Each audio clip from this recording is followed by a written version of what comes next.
Yes, now it's time.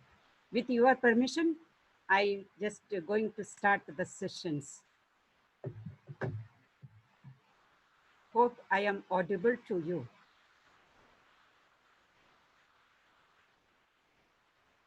Thank you.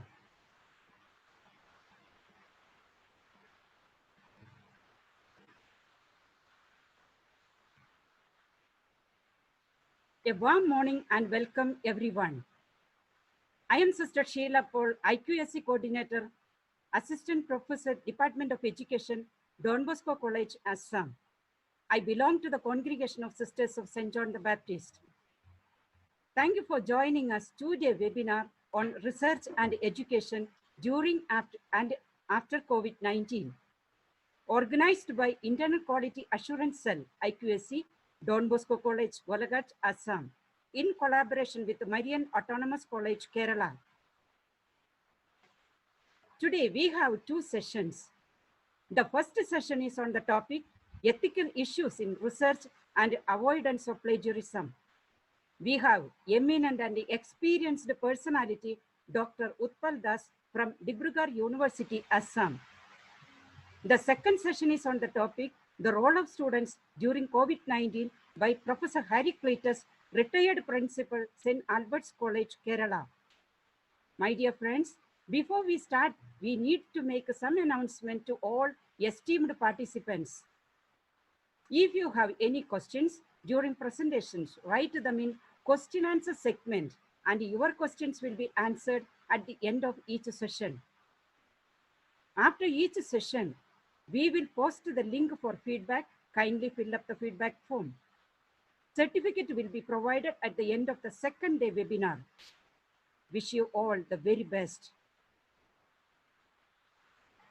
I am extremely delighted to introduce and welcome a brilliant and outstanding leader of excellence and eminence, our Honorable Principal, Reverend Dr. Jose Paleli, SDB, Don Bosco College, Golaghat, Assam. Father Dr. Jose Paleli, SDB, the founding principal of Don Bosco College, Maram, Manipur from 1999 to 2009. He was a financial administrator of the Salesians of Don Bosco, Dimapur province from 2009 to 2015. Subsequently, from 2015 May to date, as founding principal of Don Bosco College, Golaghat. Prior to 1999, he was involved in education sector as vice principal and headmaster of various educational institutions in the states of Nagaland and Manipur. I have great pleasure in extending a warm welcome to the Honorable Principal, Reverend Dr. Jose Paleli, to address and bless this two-day webinar. Welcome, Father.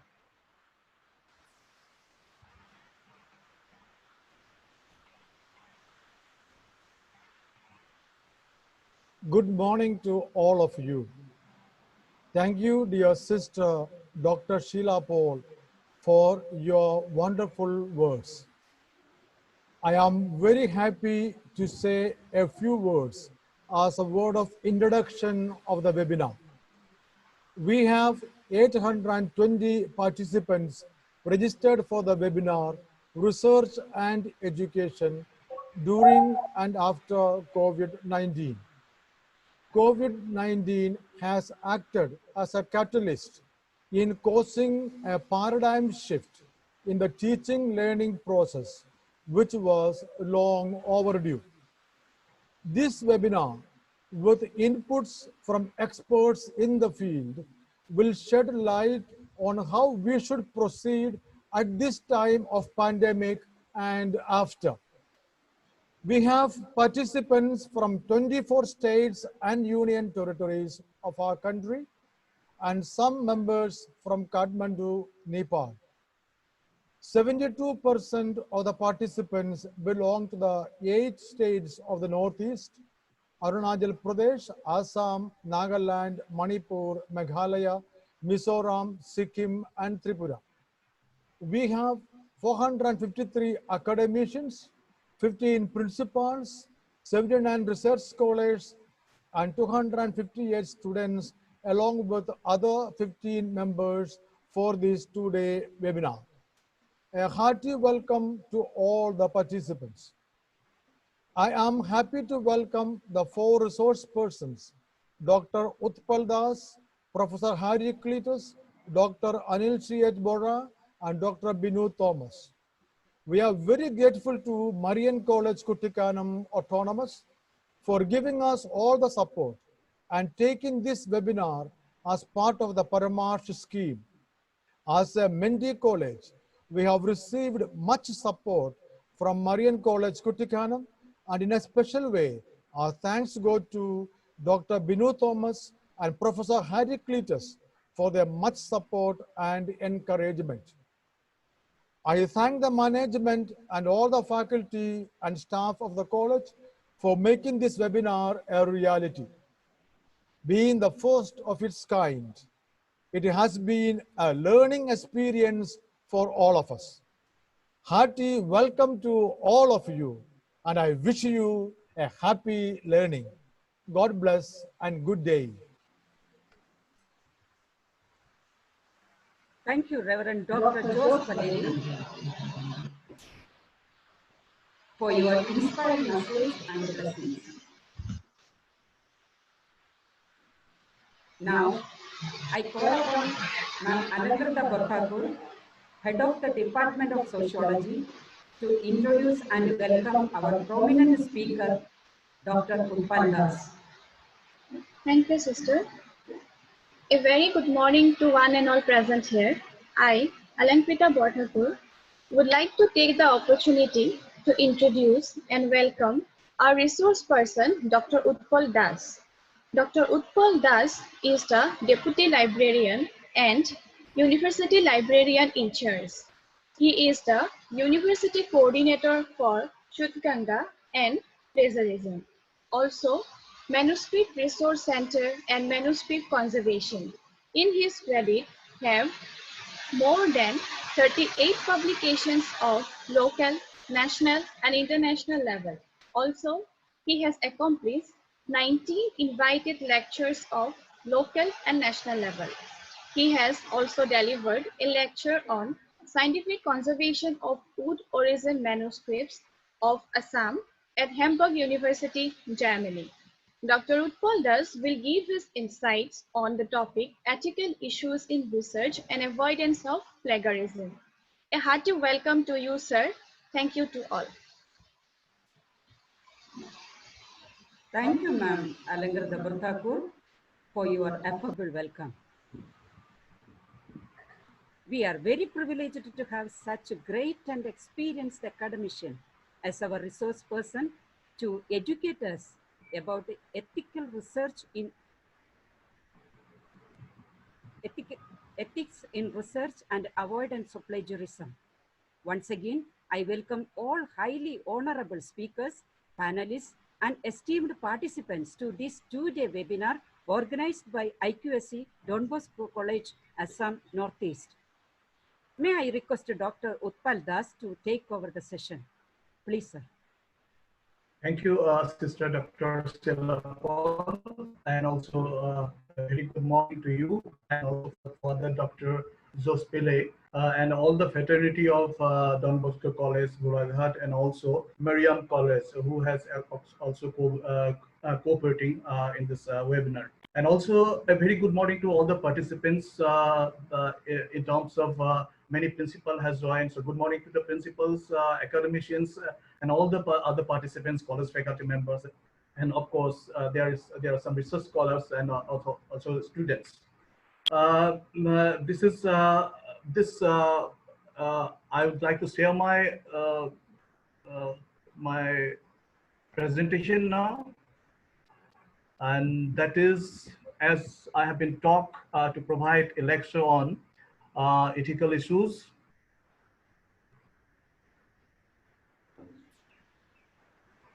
Ethical issues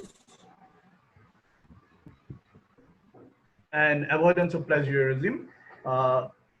This topic has been conferred to me because I think you have the college, Don Bosco College and the fraternity has perhaps thought that I'd be, the best person for doing this, delivering this lecture. But basically this field, this plagiarism has become a subject now. It is not a simple field. So there are a lot of intricacies out there, right from ethical issues and the technicality, how to avoid the plagiarism, also some philosophical, aspects on it.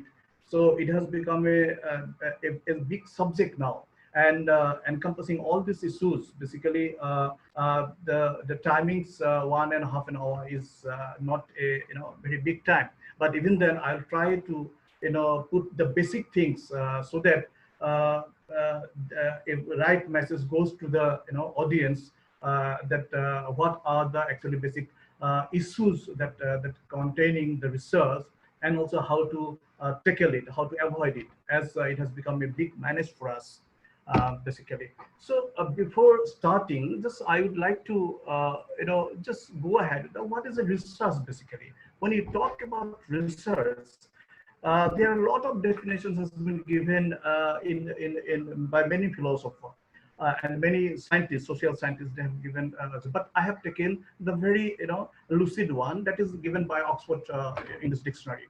If we talk about research, it is also sometimes talk as a systematic investigation. Sometimes it is study of materials and resources. Sometimes it is also give insight, insight to the subject, how to make it new insight of a particular subject, or to establish some facts and reach new conclusions. So this is a basic sort of definition given by Oxford English Dictionary.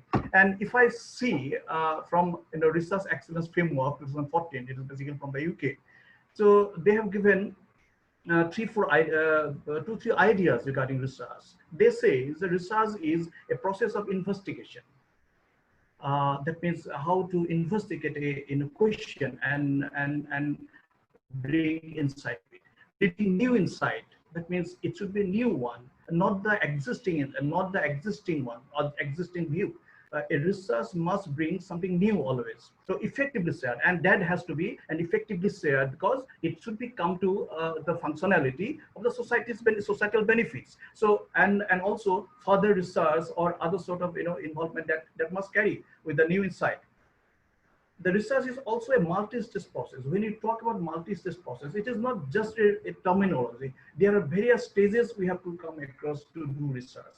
So when you talk about multi-aspect, then we see this is some right from the observation, then research, creating hypotheses, and then experimentation, then generating this data, and then coming to the conclusion and sharing the results. So there are various stages we come across when we talk about the multi-stage process. So it is not a very simple one, very immediate one. You can go for a result, but there are some stages you have to come across. And when you talk about ethics, you see, as for this definition, the ethics are central to the research process. That means ethics will be always there in every process, every stage we come across in the process, in the research process. The ethical issues will come, and we have to confront the ethical issues, and that has to be mitigated. So this is one. Now, two fundamental characteristics of research work is there. Whatever the research work has been done, actually two things has to be established. There's novelty and originality. Novelty is the newness, the new insight, as I talked about. There must be something new in the research. If something already existing one, if we find out something already existing one, then it is not a research, because it is already there, and it is a garbage or the duplication of the information that nobody will be going to use. So it is spoil of time, and also energy, and also efforts, and also the wealth. So there must be some research work. And another characteristic, that means it has to be original one. This act has to be original. The finding has to be original one. It is done by you, and nobody has done. You or the organization or the groups of researchers, they have done it, and nobody has previously done it. So that is the original, and the fact has not been taken, and the facts and the results has not been borrowed from any other sources. So it is original. It is a new one and the original one done by some researcher. So these two aspects, whenever we when we go through coming across various issues relating to the research work, then these two things should be in our mind, that my research should carry a novelty, or it should have novelty, or it should be original one. If these two concepts is goes deep inside some researcher's mind, then we do not have to fear for we don't have to care for the plagiarism and other thing, because each and every steps we come across these two facts, these two entity will be in our mind, that my research should be a novel one and it should be an original one. So in that case, there's no fear of plagiarism. But many a times we do not remember this to fact. That is why we indulge in some other sort of indulgence we had for other sort of activities. So that that's how the plagiarism come into exist. So we have to remember that my work has to be a novel one and it should be original one. So then this novelty and originality of the research work is holistically depends on actually three aspects: the experimental and the observed facts. When you talk about then analytic and scientific truth and intellectual honesty, these three facts always to exist when we want to make our work novel and original. So when you talk about experimental and observed fact, that means the fact that we generate in the lab, generate from the field, and also we collect data from various sources related to our research topic. So when you talk about facts, basically what is it? A fact is a thing that is known to be with objective reality. When you talk about objective reality, that is what is existed actually. What is there? What is real? I am presenting this paper. This is objective reality. Then Dr. Podas is presenting paper. I am here. I am present. So that is the reality, and it can be proven. If it is a fact taken from other sources, it can be proven to be true to the evidences. Now I'm evident to you that you know that I am there, or the fact is a statement that can be proven true or false. A fact may be also false, but it should be proven. After verification only will come to know that it was a true fact or it was a false one.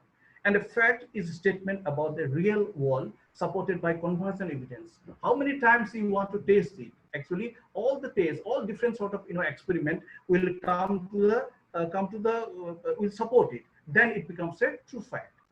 So this is regarding fact. And when you talk about scientific truth, that is also should be a part of our investigation. That is, the truth is basically a quality or state of being true.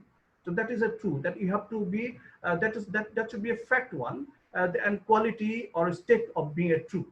And then state which is the accordance with the fact and reality. If it is a reality and the fact, then it becomes a true fact. Then fact is that fact that is accepted as true. Then whatever the fact which is actually accepted as true by different sort of experimentation, different sort of investigation, that is actually a truth or a true fact.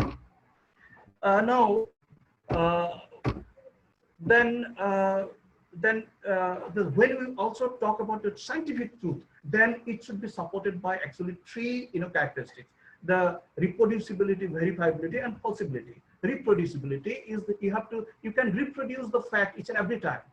Each and every time you experiment, it will give the same results. That is reproducibility. So that way we can make it a scientific truth. Then verifiability, you verify each and every time you verify from various sort of experimentation, with various way that the truth will come to the truth will exist in that case also. So it should be a verifiable. If it cannot be a verifiable, then it is not a truth, because somewhere or other the result is not a true one. So that is why the truth has to be, scientific truth has to be a verifiability and the falsifiability. Each and every time you try to make it a false one, you try to experiment, you want to try to test it each and every time, and it will come as a truth. So this three characteristics has to be there for a scientific truth. So in research, basically, Okay, fine. So there's a little bit of problem. Then okay, yeah, this one. And then we need to come to this one, the intellectual honesty. So these three, facts, truth, scientific truth, and the intellectual honesty together to make our work novel and original. When you talk about intellectual honesty, what is it basically? When you talk about upholding intellectual honesty of the work, of any research work, it means that the research work is completely free from the ethical issues. Now we'll come to the ethical issues afterwards, but before that we'll try to know what is actually ethics in research. So these three aspects basically, facts, truth, and intellectual honesty, this three makes our work novel. So that novel and original. That is why we have to be kept in mind that to make the work novel, my research work novel and original, we has to be the fact has to be observed fact has to be true one, and also have intellectual honesty. It should have honesty in all these three aspects. We can, in one phrase, we can make it academic integrity. Because this, why I'm bringing this terminology, because this terminology is vehemently used in a research work in this plagiarism field. That is why I just want to have a glimpse of this. What is academic integrity? These three aspects basically, the facts, truth, and intellectual honesty, bring it as an academic integrity. When you talk about academic integrity, the UGC 2018 has defined it such a way. The academic integrity is the intellectual honesty in proposing, performing, and reporting any activity which leads to the creation of intellectual property. That means when we creating something our own, using our intellectual strength, intellectual ability, that is our own creation, then in that case we have to follow this in every stage. When you come into that stage, then intellectual honesty has to be there, and this intellectual honesty in proposing, performing, is not only in the acting, it is also when you propose a research proposal, when you perform the act, the research activities, and when you report even the activity, what you have done. In all this aspect, this intellectual honesty has to be there. So all this fact make it's an academic integrity. Okay, now when you talk about academic integrity, then okay, after the academic, we just want to know, before going for ethical issues, then we need to know a little bit of research ethics. What is the research ethics basically? The ethics are the moral principles that govern a person's behavior. The way we behave, the way we talk, the way we perform our day-to-day activities, these are all based on moral principles. The moral entities that we take out, that we conceive, right, our day-to-day life, from day-to-day life, and also in our upbringing, in the college, in the university, in the schools. So what we learn as moral principles, though our life is actually governed by that moral principle. So ethics are the moral principles that govern a person's behavior. The research ethics may be referred as a doing what is morally and legally right. It's morally and legally right. Legal, when we talk about legal thing, that means some sort of legislations has been made to achieve, to perform some activities. So with the legality and that moral, that research ethics is constituted. Research is constituted by this morality and also the legal rights that is there in research. The code for conduct that distinguishes between right and wrong, and the acceptable and unacceptable behavior. So research ethics basically encompass all this moral entities, and that also some sort of legality that is constituted while to research.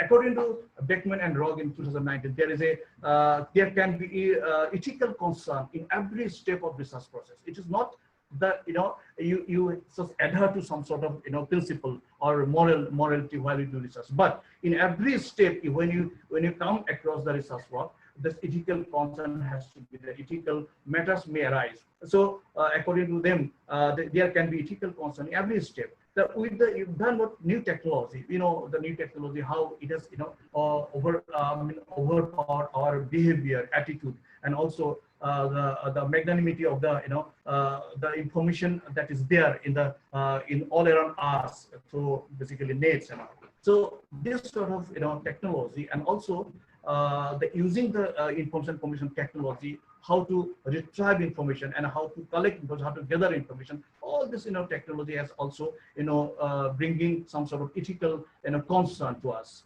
Now, even though few aspects of research ethics have been set out in legislation, moral values mostly govern the conduct of research. There may be some legality, there may be some legal aspect, there is some rules, regulations in the universities, in the institutional level, in the national level, or by any agencies, they can go for some legislation. But the moral values mostly govern the conduct of the research.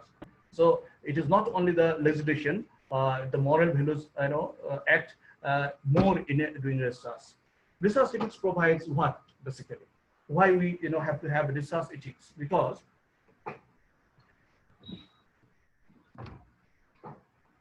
it provides us guideline, it educates the scientists, and it also monitors the entire research process. When you do research, our ethics, our research ethics actually monitors our research activities. Because if it is in the back of our mind, then we'd be, each and every time we'll be concerned about the ethics. So it monitors and it educates and also guide a researcher for going for a quality research, to develop a quality research. Now, Economic and Social Research Council UK address 6 key principles for ethical research. And there, research should aim to maximize benefit and minimize risks, maximum benefit for the society. Because whatever we do, basically we do for the society. Now, somebody is doing research on physics, chemistry, maths, biology, social sciences, and humanities, and whatever the research, in which field we actually work, but actually the result of research actually benefiting the society and the mankind and also the civilization.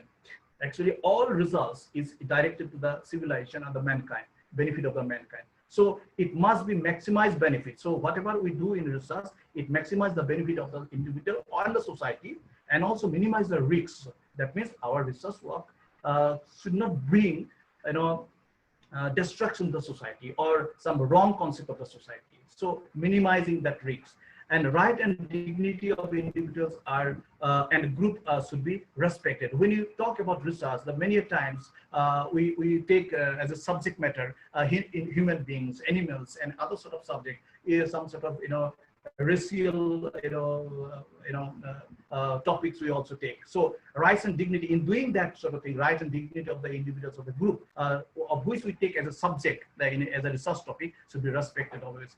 And participation should be the voluntary. This sort of, when we take a subject matter like human being or animals, it should be actually, or any race or any ethnic, racial, we talk doing research on some ethnicity or ethnic aspect, then this participation of the subject matter should be voluntary and appropriately informed. Everybody must be appropriately informed, or there must be some agreements, whatever the agreements we do. Whatever the research we are doing, this should be informed to them, and so there should be some agreement on it if it is agreeable to the terms and conditions. So research should be conducted with integrity and transparency. So there must be some integrity. As we know, the integrity, there cannot be any looseness in doing research. It should be, people should take very seriously research and then bringing a new insight which can benefit the society. That's why it should be integrity and transparency must be there always. The lines of responsibility and accountability should be clearly defined. And the 6th one, the independence of research should be maintained, and with conflict of interest cannot be avoided, this should be made open. Now, when we talk about conflict of interest, that means there may be the issues relating to the topic. Some other people may also do the topic. Doing the research on this very same topic, and there may be some sort of conflict of interest in that case. So in this case, we have to open up ourselves and basically at what point of time I have taken the research work and what other person has taken the research work at what point of time, and what are the data in a source they have been using, and what are the data source other people has been using. So this sort of conflict may arise, but this in this case, if it cannot be arise in an agreement, then it should be open. It should be come to the openness. So these 6 actually principles has been given by Economic and Social Research Council. Then again, Research Council Framework 2014, researchers need to be take care of serious ethical issues. Now we will be coming to the issues. What are the basic issues of research ethics? So at different level, the research, I have already explained what are the different levels these ethical issues may arise. And now let us go ahead some ethical issues, important ethical issues. There are 5 most common serious ethical issues. It is a common serious issue because it is every time we can see this sort of ethical issues, and these are very serious for the for a research work, or for a new researcher, or for research work. So research design, data source, ethical approval of information consent, and copyright, intellectual property right, and plagiarism. I'll come to the plagiarism later on. Let me explain the research design, how research design can be an issue for us. Now, when you talk about research design, now we always, my personal experience when I do plagiarism check in my university, right from 16 I'm doing it, and synopsis, dissertation, and thesis I'm doing also check. So I have a feeling, I have my own experience that when selecting a topic, basically when we select a topic, sometimes I see some looseness is always there, or there may be some according to some benefits, or looking into some benefits, or looking into some time frame, we select a topic. So my topic has to be, and my research has to be completed within 3 years, within 2 years, or something like that. So we choose a topic which is generally do not provide a quality research. Then then sometimes we select research when actually we do not know actually what to do in this. The researcher is basically do not know what to do. So there are so many, when we do design research, there may be various issues on that. It's a good, but our objective is always a good research to carry a good research, a quality research. So good research should be well justified, well planned, appropriately designed, has to be there. So there should be a quite a lot of time you have to spend on choosing a topic, really, whether these topics are really already there, whether we should do research on that, whether this research is going to benefit the society somewhere, or benefit the individual, benefit the institute. So this sort of keeping this sort of thinking in mind, we should select a research topic. So it has been always an issue because many times we do not get a properly designed, properly justified, properly planned research topic. So research should seek and answer specific question rather than just collection of data. So this has become a common thing. Just you collect data and arrange those data and provide a statistics on that. So many a times you see research of that kind, but this is not going to help. This is just aggregation of data and just analysis of those data. But in research, as I said, we have to see 2 things always, that novelty and the originality. So there must be some novel things. If you aggregate some data and some analyze and put as it is over there, this cannot carry a novelty. This may not be a novelty. So designing a research is always an important issue with us. Then research protocols. There are some protocols. When we go for human research, I mean, we go for human tissue, human research on clinical research, basically, or when we do some research on some animals, there are some protocols. Even if we work on some design some research on traditional aspect of any ethnic groups, then also some sort of protocols are there. So we have to abide by those formal protocols, and there are some international organizations who provide this protocol, or they standardize some sort of protocols, especially in the medical research or clinical research. So we have to follow before we design the research. We have to follow and we have to see those protocols. We have to have a glimpse on those protocols. Actually, what are they there, and then also only we need to go for designing a research. And now. Then data source. When we talk about data source, it has become a very important issue for us. Now, basically, you can detect plagiarism. This is also, three aspects: fabrication, falsification, and the plagiarism. Plagiarism we can detect.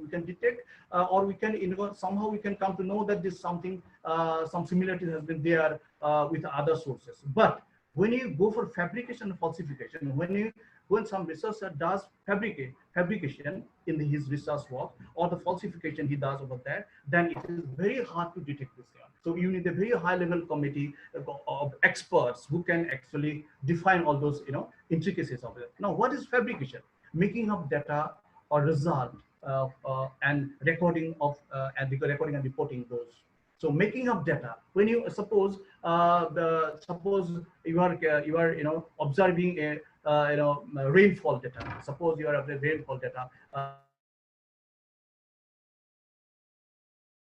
Station and collect data. Many times what happens when there's a huge rain, then people doesn't venture out. The person concerned who is basically need to take data, he doesn't venture out. So he records the data in his perception when he gets it and put the data. So if this sort of data is been used in a research, then actually it is a fabrication. You are fabricating. So a researcher maybe asked by the supervisor to go to a village and see the flood level, and he may not actually go there, and he may gauge the flood level, and into one or two places he measure the flood level, and then he other things he has made up. So this is fabrication, and then he put up his results. Now, in terms of education, education in a village, women's education in a village, or some sort of this sort of thing, and there are many serious sort of fabrication maybe there, making of data and providing a result. So fabrication is a very serious issues, ethical issues in a research. Then falsification. Falsification is manipulating research material, images, manipulating some images. Many times we have seen many news has coming up that superimposition of the images is done, and in bring a new image out of those superimposition, and that is actually how they present in a research. And so this sort of manipulation of research materials, changing or omitting the data results such that research is not accurately presented in the research. So falsification is also become a very big issue for us. So plagiarism is detected somehow. But when a fabrication and falsification is made in a research, it is very hard to detect it. So how it can be avoided? It can be avoided by the research ethics, the ethical issues also. So you have to be ethical. A researcher has to be ethical. Then only this can be avoided, because even supervisor, the guide cannot sometimes will be able to detect the fabrication and falsification of research. So it is a very serious issue for us. And then ethical consent. Then when you talk about informed consent, ethical approval, we know there are some protocols, there are some agencies who actually provide us the who actually approve the research work. If it is a medical research, clinical research. And informed consent, the example of informed consent is that when some patient is being operated, and now the attendant of the patient or the patient himself has to give a signature that that no responsibility is there for the performer who will be doing the operation. So this is informed consent. Somebody has to take the informed consent. I mean, the consent has to be in written one. The consent has to be there, and with giving proper legal and information to the patient that what will be happen in the operation, during the operation, and what sort of things are going to happen in the operation. What are the things are been will be done in the operation. So this sort of information has to be given to the patient or the attendant, and then a consent has to be taken. So it is called informed consent. So what is this basically? Let me see.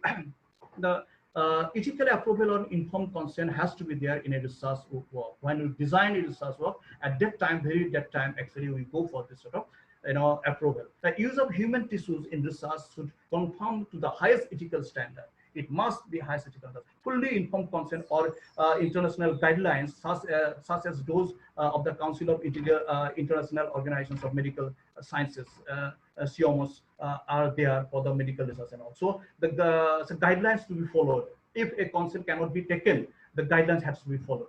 Or if a consent has been taken, consent has been properly informed. It should be informed properly to the patient. or the person. So research can be done that way. Doing research on some human tissues and human organ, then this sort of informed consent has to be taken, and highest ethical standard has to be followed. That is, that protocol has been, provided by some sort of, international organization. In case of animal experiment, requires full compliance with the local, national, ethical, and regulatory principles. Local, there may be some local, norms may be there while we, behavior, while we do behave with the animals. So those sort of local or national issues may be there, or international issues may be also. The wet market of food in China during this thing. So there may be some local, internationally they may be prevented, but locally they may be again allowed. So that is why they are unabashedly they are doing crimes on animals. So this is just an example, and there may be various examples. Even the small laboratory, university laboratory, we may dissect an animal. Many times we may dissect animal without keeping into consent that we are performing our experiment on an animal, on a life. So that has to be that has to be always looked into, take into care. How many animals I can use for my experiment? How many times I can do operation in an animal? So these are the issues. These are the very serious issues that is there in research. Now, copyright and intellectual property right. I'll be coming in my next discussions, but here just a definition of copyright. The copyright is a law that protects the intellectual property created by an individual, because it is owner is there. If you are creating something of your intellectual ability, that it become your own property. It is copyrighted. Copyrighted, there are some legal rules and regulations how to take copyright. So if you go for that that aspect, that if your material is copyrighted, then it is protected. It should be protected. It provides the individual exclusive legal rights over distribution and production of that property.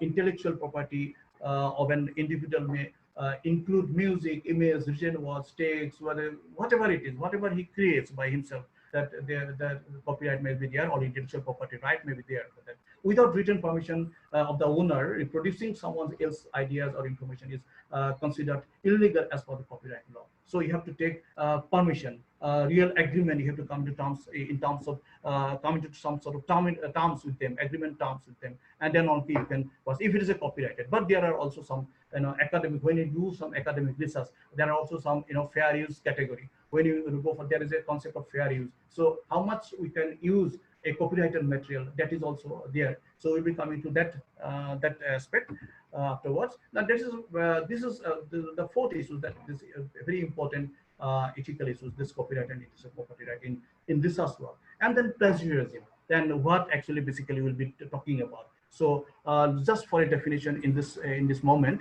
the plagiarism is actually appropriation of any other person's ideas, process, results, or words without giving appropriate credit to the said person, or you are not acknowledging the person concerned. You are taking something from me, my intellectual property, what I have given part, what is my own, and you are using it without my consent. So that actually if I give consent to that, that is okay, you can use. But if I do not give consent, then actually you cannot use. And that actually situation is plagiarism, when you use somebody's work without giving the proper attribute to them, or proper acknowledgement to the original source. So this is plagiarism, and these 5 issues basically very important issues. There are also some common issues, ethical issues, like impartiality. There must be some impartiality while we the design research. Then confidentiality has to be there. You must be some sort of confidential protection of confidence. As I use that, when you have to come to the agreement sometimes when you do research with some ethical issues, like suppose some social issues. When you do research, you are doing some research on some special group, a privileged group, or any other ethical some ethnic groups, etc. So there must be some sort of agreements, and that should be confidential. That sort of agreement, if the person concerned or the subject concerned, come into terminology terms that there must be some confidential in reporting that sort of information, then that should be respected. So this is another. Now, social responsibility. As I told, that we do not do research for personal benefit either. We do research basically for the mankind. We do research for the society. So we have, when we perform a research work, we have some social responsibility in between. That is why we cannot go for a lousy result. We cannot go for a very loose result of our research. The result has to be a perfect one and a qualitative one, so that it bring benefit to the society. So that sort of social responsibility has to be there with a researcher. So non-discrimination. So when you take up a matter and when you do some research work, and it must be a non-discriminatory in nature. So there cannot bring some sort of discrimination of social, of sex, race, ethnicity, etc., etc. So there cannot be a bias result. There cannot be a bias sort of arguments providing a result or bringing to a conclusion of a research. So this should be always discriminatory. It should be always based on facts only. So competence, as I said, and during research, you may feel in some stage of your research, so you may feel that you are not competent enough to provide a result. But in that case, you have to if the competence has to be improved, you have to improve your competencies in that case. So suppose in my research I need some statistical applications of software. So I do not have at that time when you are taking up the research, I may not have competence of handling a statistical software. But if it is demand during my period, I have to learn it and then also provide. Or in the name, if we think that if I am not capable of handling this sort of software, then you just provide a result without having this sort of statistical measures, then the result is not going to, proper result is not going to be there. So that is why the competence at every stage of research, when you feel that you are not competent, then you have to enhance the competence, because you have a social responsibility. Your result has to be a qualitative one. So you cannot live in between doing research. There are also some legality, that know and obey the relevant laws and laws. There may be national laws, there may be institutional laws, the government policies must be there. So you always has to be concerned about legality. If you do not follow the legality regarding the research work, then it might create a problem. So this is also an issue. So you have to follow the legality. Now, the more importantly, very recent issues has been coming from the using traditional knowledge. We must expect that respect for the some sort of or protect the traditional knowledge, because you see many a times we are doing research in an ethnic group or the entities of an ethnic group without knowing that those are the livelihood of those ethnic groups, and doing a research on that, and then going for patenting that thing, and only you can publish, or you can only develop that thing, and that ethnic group concept cannot do it because you have the patent. Knowingly or unknowingly, or ignoring those those ethnic community, you are doing research on their vital aspect, which may be the livelihood of them, and you are taking the patent of that, and then preventing them for their livelihood. So this is actually cannot be done. So you have to protect. Now you see this in the Guardian, this was this news came up. India moves to protect traditional medicines from the foreign patents. So this is how sometimes the traditional aspects have been become an issue for this. So we must respect and protect the traditional knowledge.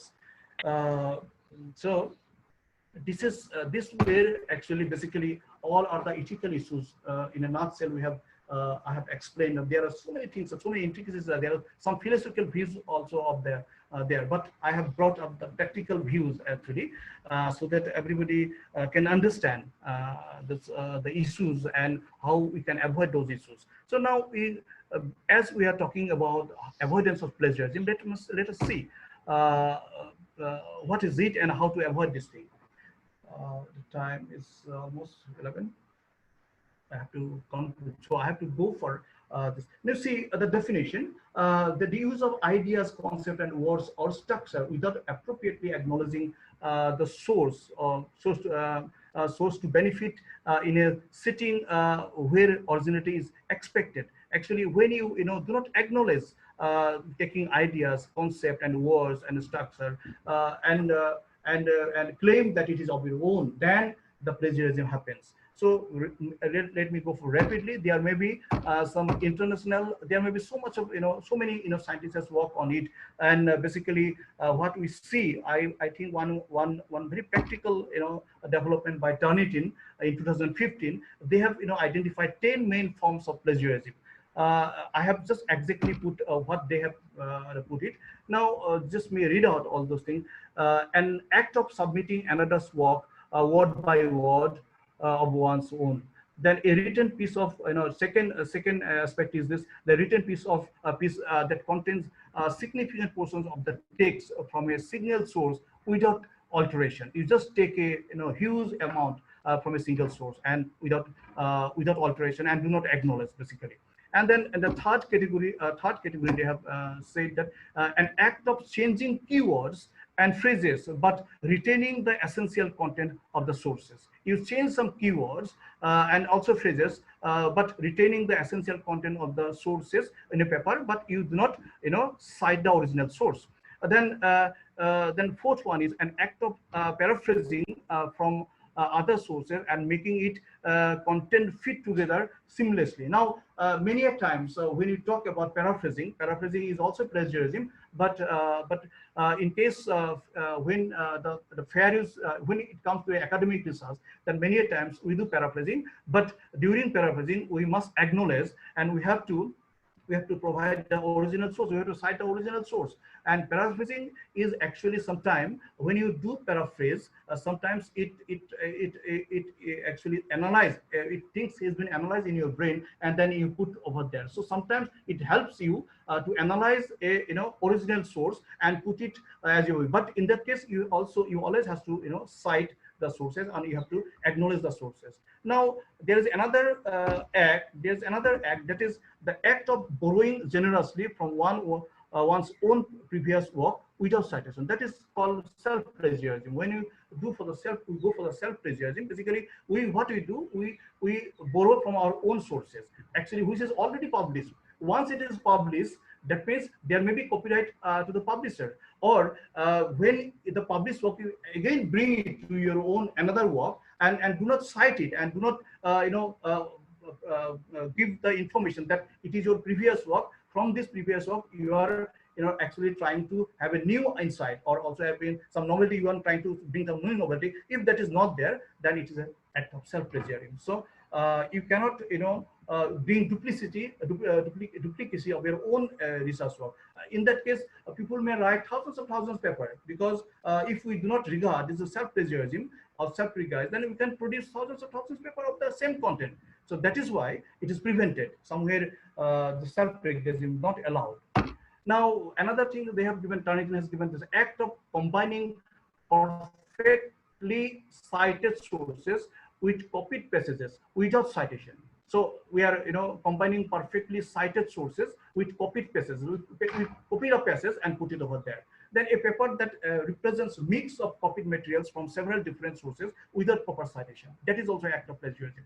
And a written piece that includes citation to non-existent or inaccurate. That means a written piece of that includes citation to non-existent. You have provided the citation, but material is not there. That is a false citation you are providing. So that is also an act of plagiarism. Then aggregator includes a proper citation, but the paper contains almost no original work. So you aggregate from many papers, many sources, you bring content and put it together, and ultimately the paper doesn't have the originality. It is not your original, and there's no original inside to it. So that sort of act is also plagiarism. And the 10th is this paper includes proper citation, but relates too closely to one's text original working and the structure. It has a citation, but almost everything has been put from the original source. You have not added from your own analysis. So that is what this 10 thing actually 10 plagiarism has been indicated by the Turnitin, very practical one. And there are also some other organizations who actually basically made. I'll provide this presentation to you. Because of paucity of the time, I cannot go for all the slides. So I'll basically go for the why actually the other categories which actually seems as a plagiarism. Failure to acknowledge assistance. If somebody is assisting you, you failure to acknowledge them, that is also some sort of act of plagiarism. So every assistance you get from anybody, you have to put over there. You have to be open one, you have to be grounded. There must be all sort of whatever the assistance from which corner, even in idea you have got in sitting in a restaurant, sitting in a club, and that idea you have from your friend, and that idea you have incorporated your research. So those sort of acknowledgement must be there. So anything you have to be grounded. That means you have to be very open in your research work. Use of materials written by professional agencies. Many times when a machine is procured, there are some methodology written over there, or there are some information of the exactly putting that information from the professional agencies actually sometimes regarded as plagiarism.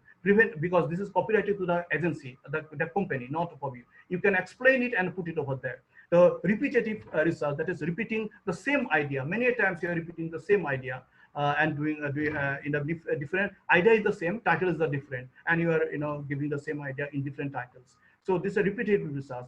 Replication, that is duplication, reproduction. You are producing many times. That will come under the auto plagiarism. The republication of the in translation without permission. You are translating something,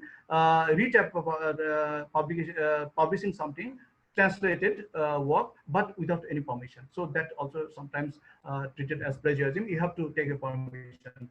Revised plagiarism also, it is revised plagiarism is very the buzzword these days. Refers to falsely giving authorship credit over a work to a person who did not author it, basically, or falsely claiming a source. You are claiming falsely, but there are some other persons who actually is the ownership of that thing. Or you are providing the authorship to others. You are writing everything and then providing authors and seeking some. In the pretext that the person concerned is very powerful and he may help you in professional or in any other aspect. So that sort of that is called actually reverse plagiarism these days. So why basically people do plagiarize?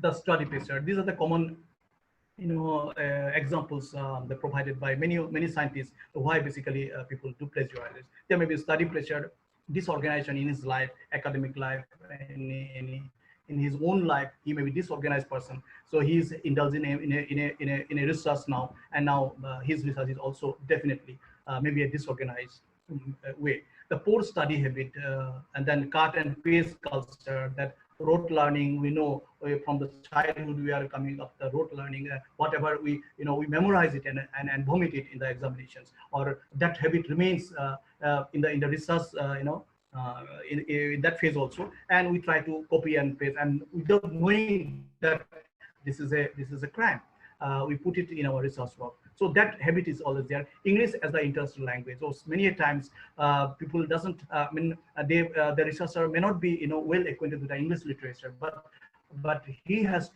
put some sort of some standard. He try to use some sort of standard or popular English literature in his research work, but he failed to do that. And knowing that he is not good in that translating his thought into English literature, he may take help from some other sources and put it in his research. So English may be, if he does the same thing he does in his mother tongue, maybe it will help him to put a better way. But as he is producing his result in English, so many times many universities and many countries, actually English is a lingua franca, or English is the language, state language, or the national language that all education is being made. So that is why some people may find it difficult. So English may be a reason of our plagiarism. The lack of understanding of the seriousness of the plagiarism. People may not understand the seriousness of plagiarism. They may not understand this is a crime. This is taking somebody else's is a crime. Or they may take it very lightly. Okay, nobody is going to complain if I take something from this source. Who will come to know? So this sort of attitude, lack of understanding of seriousness of plagiarism, may also bring plagiarism. lack of strict academic discipline. There may be some universities, there are some, some news came up in some universities that mass plagiarism has been done in some sort of universities because there's no academic discipline on that. But there's, as UGC has given now in Indian context, as UGC has given now some strict principles, strict guidelines for plagiarism. So this sort of academic disciplines perhaps won't be there now. And lack of referencing skill. So there may be, and many times, we have seen that when I experience when I talk to researchers, many times 90% cases I see that they do not have referencing skill, or they do not know how to represent the text. They may not do the crime, but unintentionally, as they do not know the skill of referencing the thing, or they do not know what actually should be taken, what should not be taken, and how to take it, that they may indulge unintentionally in a plagiarized act. So these are actually reasons scientists has believed that there may be some sort of plagiarism may happen to this sort of thing. So as this is a manage that has been seen from the history, but I do not go for, because I do not have time much. So I'll rapidly go to see there are some national approaches. Plagiarism, this manage cannot be avoided by the individual case, by taking all cases individually. There are maybe some national effort, there may be an institutional effort, and also there should be some individual efforts. So as a national effort, all countries now have a plagiarism or ethical guidelines in their research work. So and all institutions, even in Dbcgolaghat University, you have a research guideline. So many universities, they have their own research guidelines. So in the national level, also we have, in a national level, we talk about, so this is the 2019, when for the first time UGC has has asked for going for plagiarism check by anti-plagiarism software in their research content. So and again 2018, a research guideline has come up, which actually provide a distinct research guideline. Previously in 2009, basically they have asked for going for plagiarism check, but here they have given a complete guideline how to deal with the research content in the university. So national level, UGC has given this thing. Again, in an institutional level, as you know, there are some issues, and institutional issue, the guidelines provided by the institute itself, they create some ethical guidelines, relating to ethical issues, and they provide it and they adhere it in their institute. So that become the guideline to follow. So that way also we can help to eradicate plagiarism. Now, the most thing is that individual approach should be always there, because if there is a national effort, if there is a institutional effort, as I see that this is an ethical issue, basically moral. It is an issue of morality, and sometimes there is a possibility how you can indulge in some sort of, if you do not follow morality, how you can indulge in plagiarism. So in that case, fabrication, falsification happens. Nobody can detect you. So it comes into your own level. I mean, it should be your individual approach how to actually eradicate it from your own system, from your own mentality, from your own mind. So some individual approaches are there. So I'm not going to the details on it. So I'll just tell you 7 important terminologies that can avoid plagiarism. Attribution is one, citation, copyright, quote, or how to quote, what to quote and how to quote, public domain, fair use, and common knowledge. I just give you some sort of insight on it because perhaps I do not have much time to deliberate. So attribution is nothing but acknowledging something, or providing acknowledging somebody. So they suppose, according to Einstein, 1941, in his book. So this is the attribution. So every time you take something from other sources, because we are doing academic research. In the academic research, you have to take. It doesn't come out from a zero. You cannot start academic research from a zero. You have to take help from the stratified knowledge, already existed knowledge. So from the already existed knowledge, you have to develop something new one. Some novelty has to be there. Some original work you have to done. So you must your research must be based on some sort of already existing work. But that is why you have to take some help to substantiate your result, to substantiate your views, you must attribute some original sources. So if you take the original sources, some text from the original sources also, of course, with proper citation and attribution, you have to, acknowledge this thing. So that is attribution. And citation, citation is nothing but the location from where actually you have taken the original source.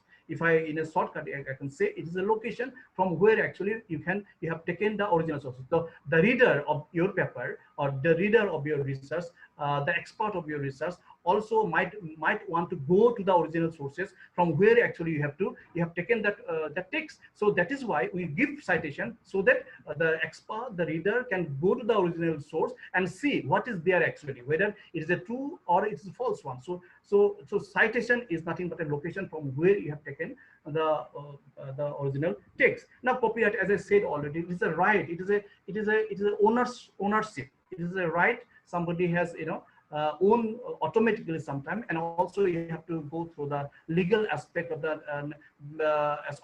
nation, because what is the copyright over here or intellectual copyright is in India, that may not be copyrighted in Bangladesh or in Nepal or USA. So it is a national specific. It is a national specific. That is why the copyright laws are actually constituted with the perspective of the national interest. So that is why we have to see all those legal aspects. If it is a copyrighted, then you must take permission. And basically, if it is text, then we can come to the fair use category. Fair use means if it is not going to benefit you, then the original researcher, it not going to financially benefit you, or you are not using much of the content, but you are using some of the content for giving a new insight, then you can take something. That is the fair use. And how much you have taken, whether you have taken the whole thesis or whether the whole paper, or we have taken only the some portion which can substantiate your result. So that sort of fair use categories are there. So in that case, you do not have to take the copyrighted also, but there are some Creative Commons. You have said there are some logical aspect of how to present the text. How to present a text you have taken from some original sources. So that has to be followed. So in that case, if it is a copyright, if it is an image and sketch and in some sort of video, the copyright, permission, taking permission is obvious. You have to take permission for in that case. Then quote and unquote. Many a times, whenever we take something from other sources, we must provide the quote with the acknowledgement and with the attribution and also with the citation. So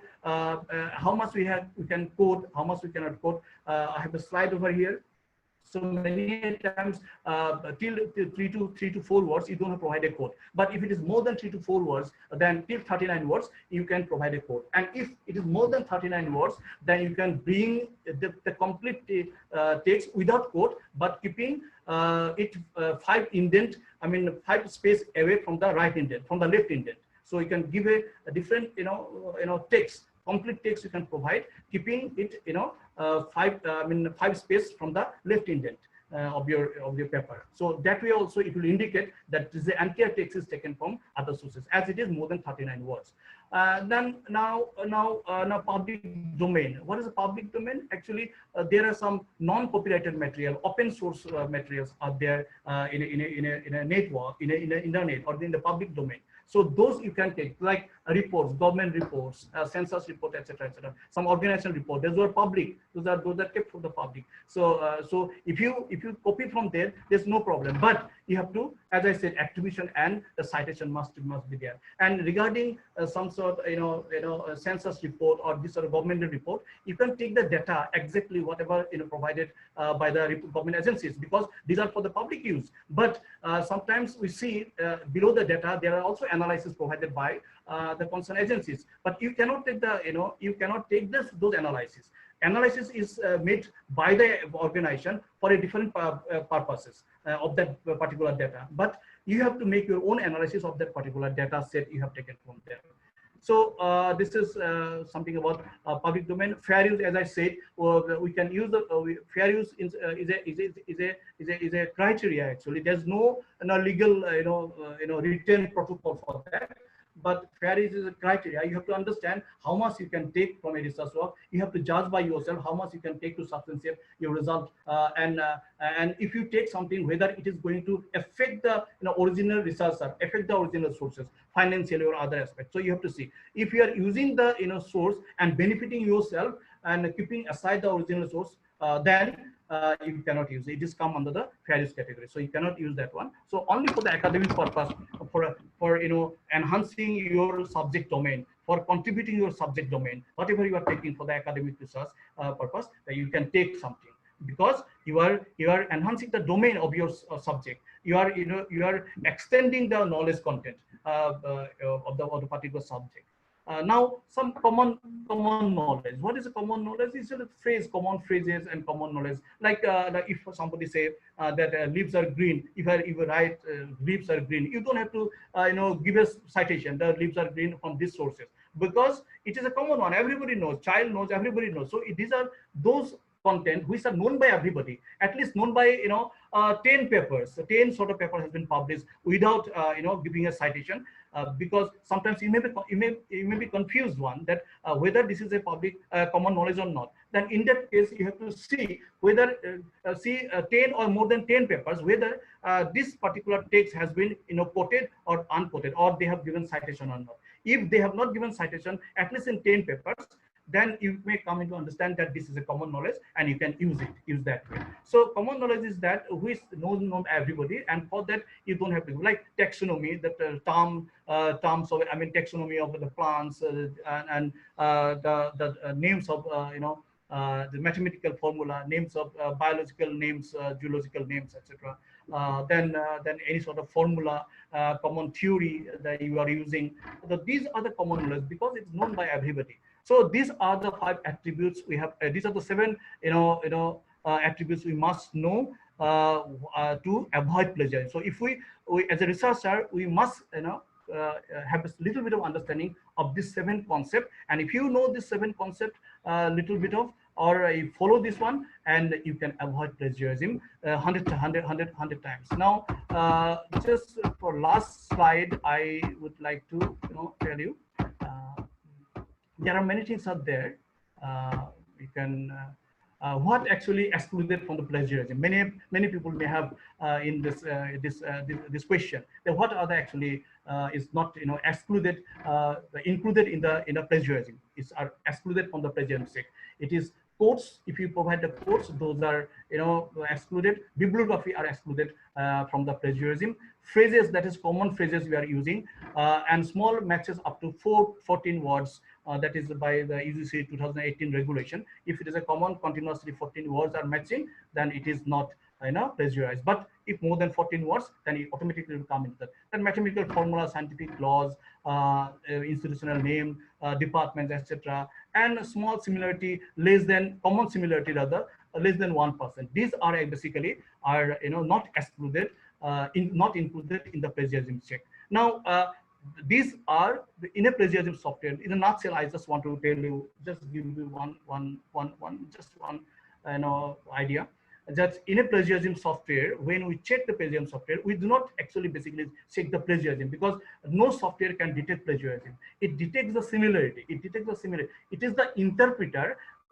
Then interpreter, he or she can only tell you which similar text is a plagiarized content, which similar text is not plagiarized content. So the similarity, the software provides the similarity, and it is the interpreter who will interpret whether the similarity are plagiarized or not. That is why when we use some software, anti-plagiarism software, then whatever the percentage it provides, that is not basically the percentage of plagiarism. That is the percentage of similarity. So as per UGC, there are 10%. It is said that till 10%, it is actually not punishable. They have not said that this is a 10%. It is not punishable. Beyond 10%, there are stages of punishment. So you can go through the guidelines, UGC guidelines, then it is over there. So you can go through all this. Now, there are important aspects in this. When we talk about similarity index, then 10% similarity index, many people may question why 10% similarity index is allowed. But UGC regulation has also, given a, statement over here. Now see, it is here. See, research work carried out, this one, first one, research work carried out by the student, faculty, researcher, and staff shall be based on the original ideas, which shall include abstract. See, original ideas should include abstract, summary, hypothesis, observations, results, conclusions, and recommendations only. And there shall not be, there should not have any similarities. That means in this aspect, abstract, when you prepare an abstract, when you prepare a summary, when you prepare a hypothesis, when you construct a hypothesis, when you give observation of your results, or while you put the results, or when you put conclusions and suggestions, there should not be any similarities. That means all this, all this area, what I said regarding all this area come as a similarities, but area, these other areas which has been cited by the UGC Regulations 2010 has said that there should not be any similarities, particularly in this aspect.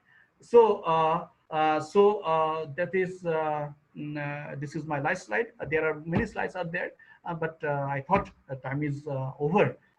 So I conclude over here. Thank you very much. And I also to acknowledge all the people from where I have taken cited these slides. I have prepared these slides, and all the sources I have taken from the various sources. So these are there, and directly or indirectly I have taken, and I think this is for the public awareness. That is why I'm using some sort of exact words, exact words that has been presented by this sort of sources. So thank you very much. Thank you.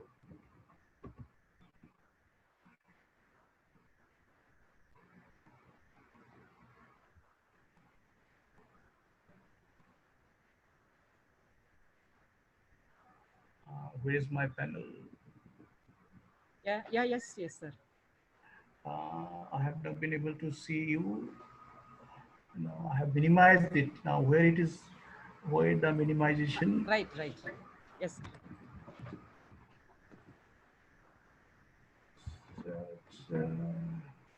Yes, Dr. Utpal, sir. Yes. Thank you very much for your wonderful presentation. We are grateful to Dr. Utpal Das for your presentations, academic knowledge, research ethics imparting to us. Indeed, great. So now the link is posted for the feedback session. No, I am not viewing myself. I'm not getting the panel actually over here. Where is the panel? I have minimized it, but it is not there.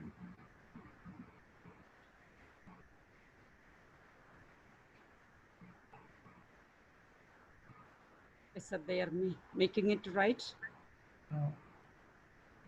Yes, you can go ahead. You can monitor. You can anchor the questions, and you can ask me, and I can provide you, because I am not getting that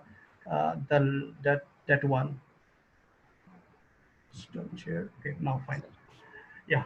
Okay, sir. Okay, sir. Yes. Very informative session we have attended now. We are very grateful, sir, for all your presentations and knowledge you have imparted to us. All the research ethics, it is very meaningful and useful for all of us, all the academicians. So now we have the interactive session. I request once again, Dr. Utpal sir, our eminent resource persons to stay with us and clarify their queries. Yes, of course, I'm there. We have found that you have already answered many of the questions. Your questions, participants, your questions show that you are very much interested and curious to know more about the ethical issues and research avoidance of plagiarism. And still, if you have any questions regarding the topic, you can ask in the question answer segment. Now we will go to the questions. Sir, the first question is asked. Yes. How far we can maintain the research ethics in social science? Asked by Pyali Datta.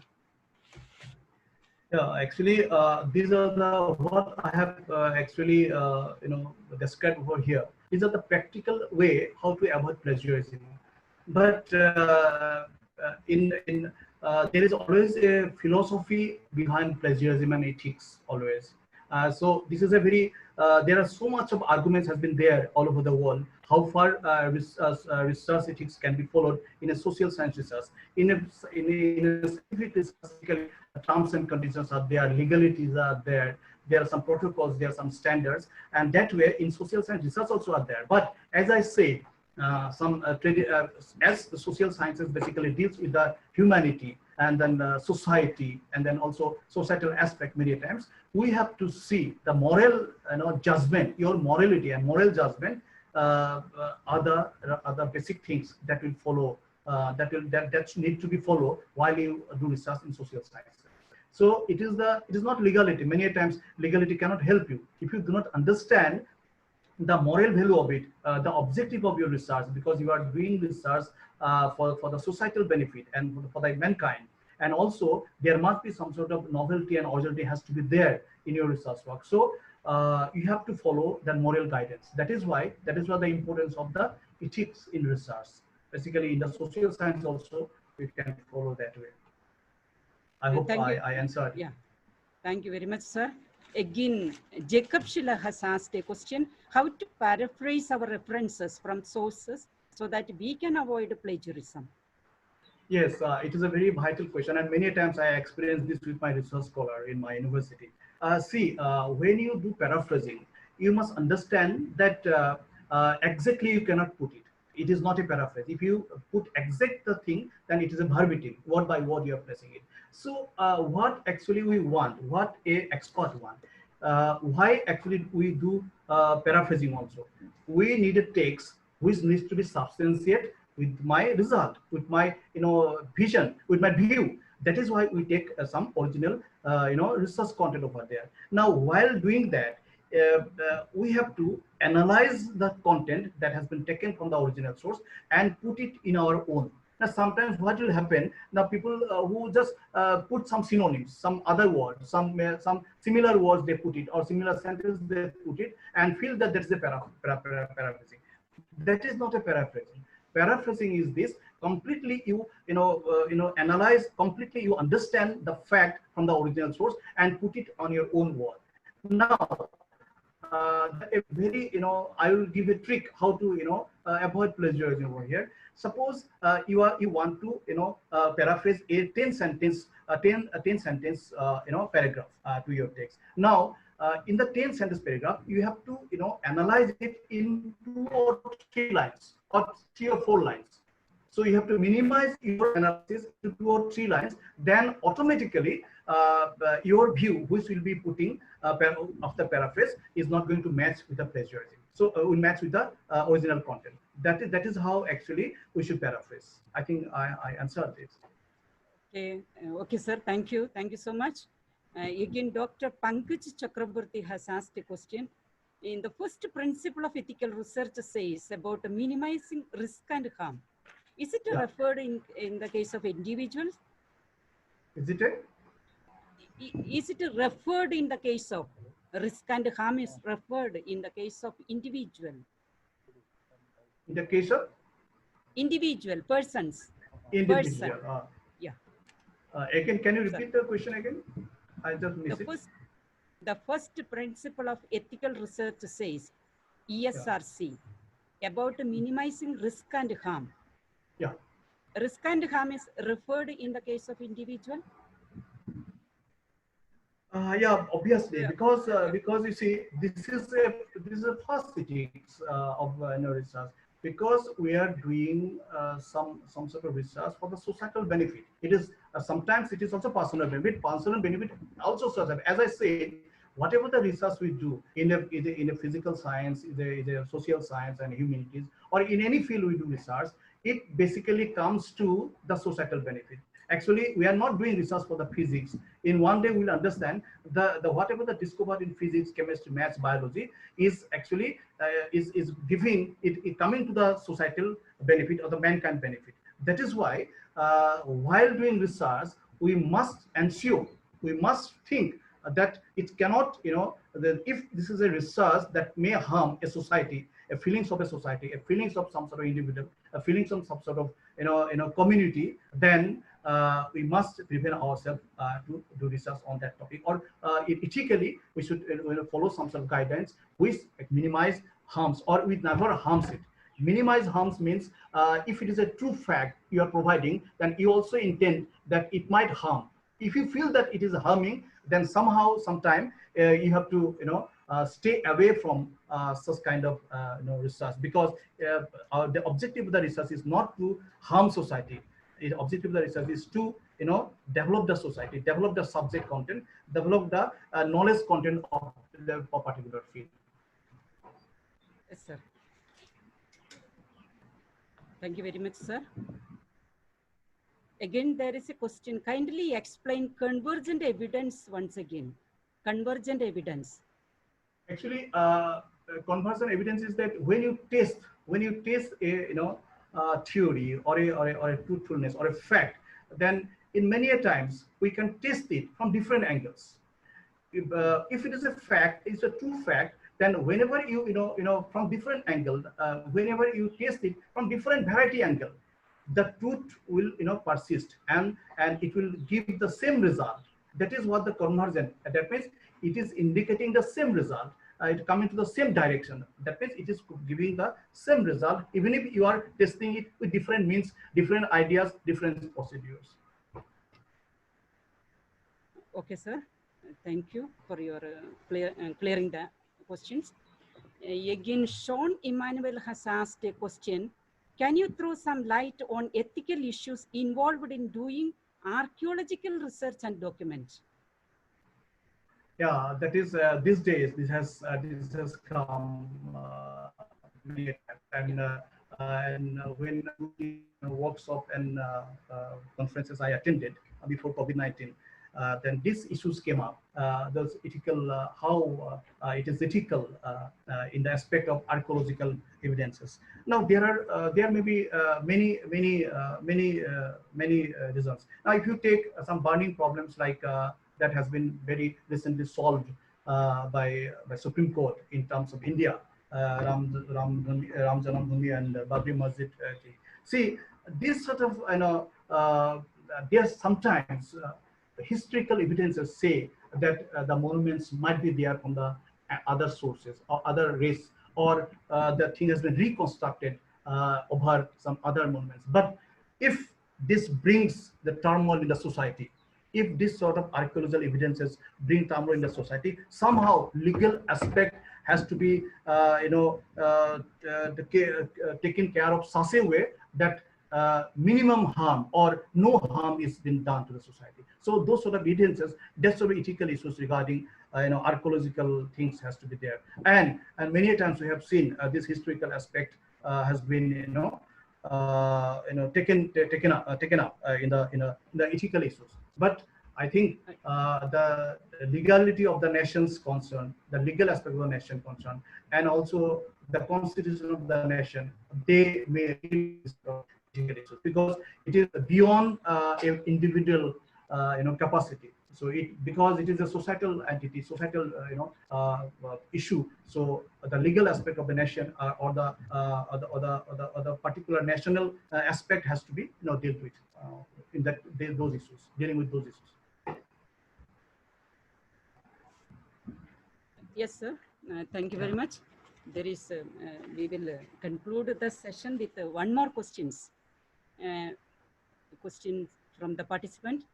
When I am doing literature review, there are some parts which I have to write it as it is, like definitions, results. Do I also have to write that in my own words? No, it's not. If when you are providing definition, then your definition has to be how it is defined by somebody. So what you can do, you can bring it to the quotation. You can give the quotation. And one thing we have to see here, I just want to elaborate one thing. Whatever you put under quotation or the common knowledge you have put over there, whatever you bring from the other sources, it will, though it is not regarded as plagiarism, it will regard as similarity.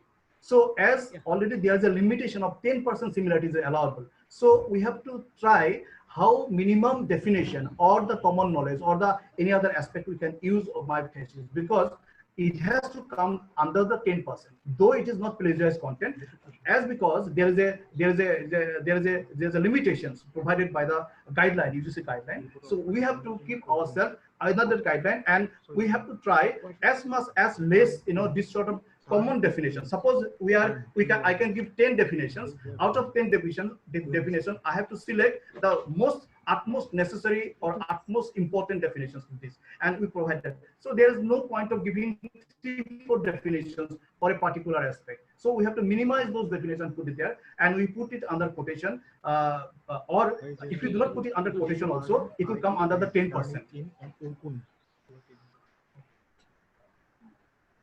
There's a huge difference. Excuse me, sir, one more question. Yes. Why is there so huge difference between the similarity report of Turnitin and Iqac?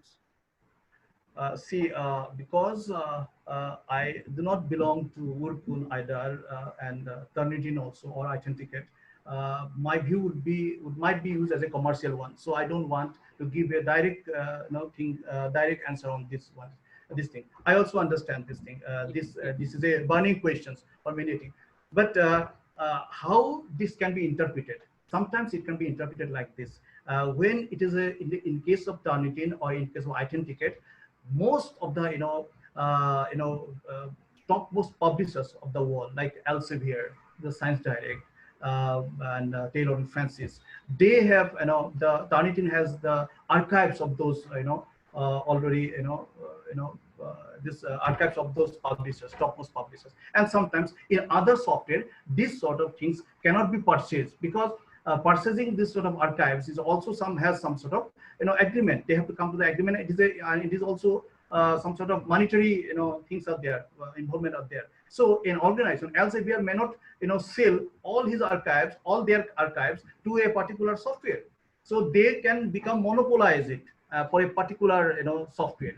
Like so that is why in some sort of software they have the monopoly of having more archives, more archival material, and some of the software may not have that sort of archive with them, because they cannot purchase also, but gradually they also develop those things. So so this is why sometimes we see, I don't see any technical problems over here, but because of this thing, perhaps there are some sort of differences are there in similarity index. Thank you, sir. Thank you very much for clearing up all the questions. Look like we have answered all the significant questions. Thank you. And most of the questions you answered in your sessions also. Thank you. And I personally thank each participant for your upbeat interest in the first session. Sir, Dr. Utpal Das, is there anything else you would like to talk about? Actually, actually, whenever we do research, as I said, my first issue, selecting a research design, I mean, doing a research design, a researcher or a person who is writing a research paper on that, we have to be very much concerned about selecting or the designing the topic, because many times my experience still, the results, the quality, and also the benefits that should be getting from this research work ultimately do not percolate to the society, because of not taking a serious issue, or not taking a serious topic, or not taking a topic which justifying everything, or which sort of must doing research on selecting a topic, or some sort of personal vendetta. I don't say that one, but some sort of personal benefit, seeing some personal benefit, we do not select a very right topic. Or sometimes what happens, the researcher may falter while doing a research. He may have a big ambition, but while doing the research, he may not go for he may not carry out the research. So that is why it is the ability of the researcher that has to be taken care of by the supervisor and also by the researchers. What is his ability basically? And according to the ability, because previously research has been done by the people who wanted to do research, Now it is obligatory. You have to be doing research to become a professor, assistant professor. You have to have a research.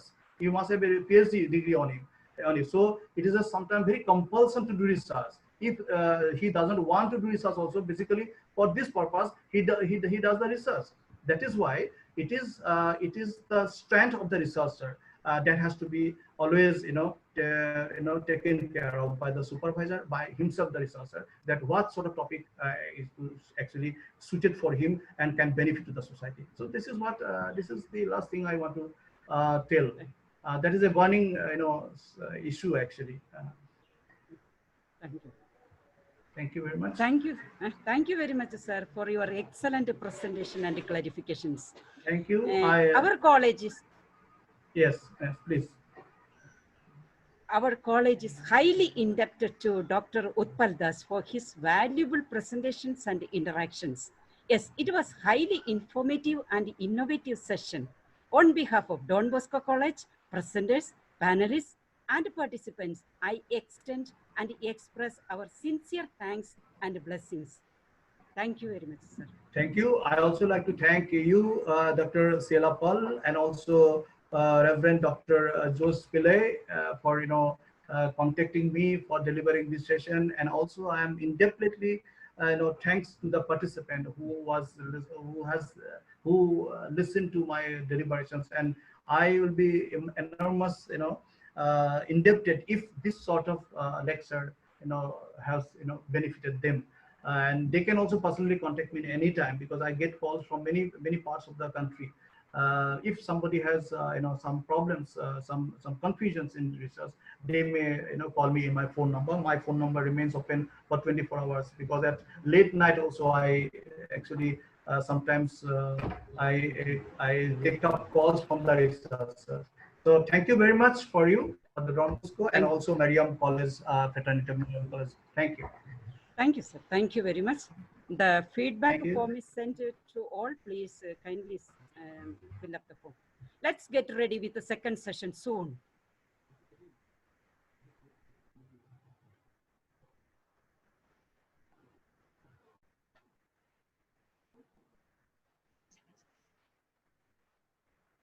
Yes, Cletus, sir. Good morning. Okay, welcome, sir. Welcome. Welcome back, all of you, for the second session. A two-day webinar on research and education during and after COVID-19. Thank you all for finding time to participate in this webinar. The novel coronavirus COVID-19 has affected all aspects of our students' life. So let's pay attention on the topic, the role of students during COVID-19. We have excellent and experienced resource person, Professor Harry Cletus. Once again, I request Ma'am Alankrita Barthakur, Head of the Department of Sociology, Don Bosco College, to introduce and welcome the speaker. Thank you, sister. Hello and welcome back to all for the second session of the day. I, Alankrita Barthakur, would like to take the privilege to introduce and welcome our resource person, Dr. Harry Cletus. Dr. Harry Cletus is the former principal of St. Albert College, Ernakulam, Kerala. He has 30 years of teaching experience. At present, he is working as extant consultation for NAC and academics administrative audit for colleges. He has designed curricular syllabus for postgraduate program in space science, forensic science, and aquaculture. He has also offered as member board of examiners or graduate and postgraduate examinations, Mahatma Gandhi University, Kottayam. He has many contributions to academics, institutions, and also to health and society. He has attended various national, international seminars and workshops, along with training on use of electronic media by UNESCO. He has also received 2 national awards. Welcome, sir, and thank you to all. Thank you so much. Thank you. Thank you, Ma'am Alangartha, for your words of welcome. Now we will begin the second session. We feel exhilarated to welcome Professor Harry Cletus. Thank you so much. I kindly request you to take over the session. Okay, sister, let me share my screen. Yes, sir. Please. I hope you can see it. Yes, clear. Okay, Visible. fine. Okay, a very good morning to all of you. A very good morning to all of you. And I should also thank Father Jose and his team for giving me this opportunity to interact with a wide section of academicians and my dear students. Okay, as you were mentioning, and as we all come across, we are passing through a lockdown phase due to this COVID-19. And as such, I have not come across such a situation ever in my 60 years of life, except 1 or 2 days, when we observe Bandh and all, the whole nation will be shut down. But still, that was not a lockdown. But the whole planet was locked down, in fact. And that started some 3 months back. It is still continuing. So Sir, what? Professor Cletus, Yeah, fine. please speak a little more loud. Okay, fine. Can you hear me now? Now better. Yeah, fine.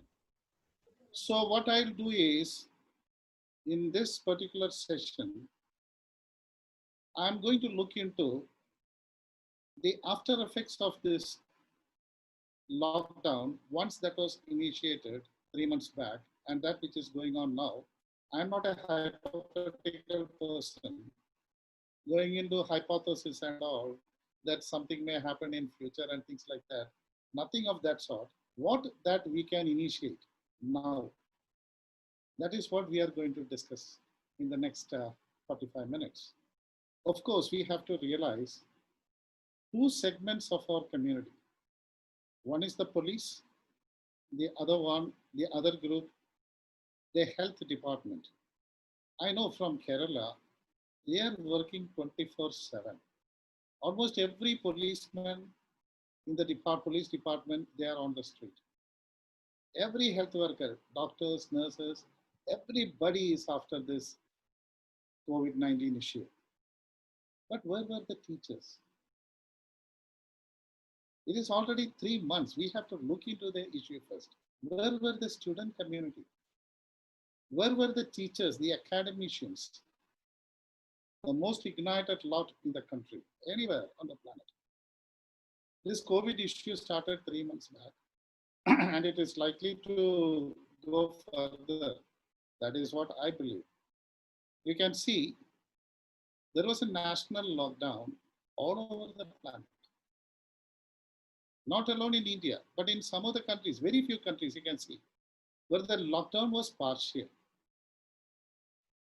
But in a country like India, we were having a complete lockdown, and now we are entering into an unlock phase.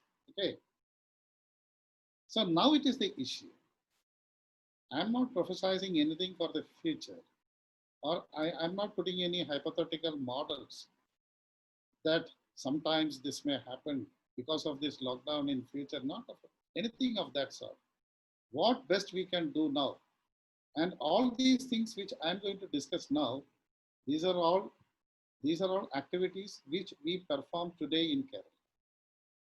I'm so happy that a good number of these participants of this session are from the northeastern states, because very often we come across in Kerala, we were having a good number of youngsters from the northeastern states. But unfortunately, due to this COVID, many of them has left, and they may come back in the near future. So here, what we have to understand is our country is a bit different compared to other countries. we are having a population that is growing. More than 50% of our population, they belong to the young generation. And within that young generation, a large number, a large percentage, a good segment is there, they belong to the student community. If you look into this particular population pyramid, you can see that unlike other countries, our conditions are quite different. And what happened when this lockdown business came into being? The educational institutions of more than 160 countries all over the planet were completely closed. Okay. In India, we know the situation. From March 23rd, Kerala, it was March 5th and all. That was a complete lockdown. And no teaching learning business took place for the next 45 days. Nothing happened. Now things are a bit changed because people are resorting to technology for remote classes. And about 130 countries, they closed down the educational institutions. That has affected more than 1.2 billion youth. This is the reality.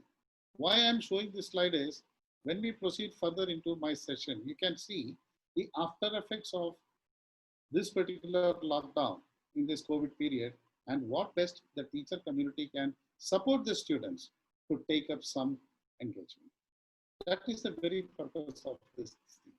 And what I propose is, after my session, let this not be closed down. Let us form a group, because I realize from Father Joe's, there are more than 30 or 40 colleges, institutions taking part in this particular session. That is very good. We can form a consortium, because just imagine, we are a different lot, academicians. So let us form a consortium and let us see what best we can do as a whole from different parts of the country. We are doing the same from Kerala, a small state. But suppose that we can widen the whole process. Our output will be something enormous. So that is what we should look into. Again, the question comes, when will the classes start again? And if you ask me for my opinion, I can tell you, in most cases, it is not likely that we can start our regular programs by September. I don't know what is going to happen in other parts of the country, but as far as Kerala is concerned, the thing is, our incidence of COVID is on the rise. You can see that graph, all India basis. It is expected that when we reach August, September, we may reach the upper limit, upper climax, which we cannot imagine what is going to happen. So let us be proactive now. What best we can do now? What is happening in the present day situation to the youngster? That is our concern. Okay.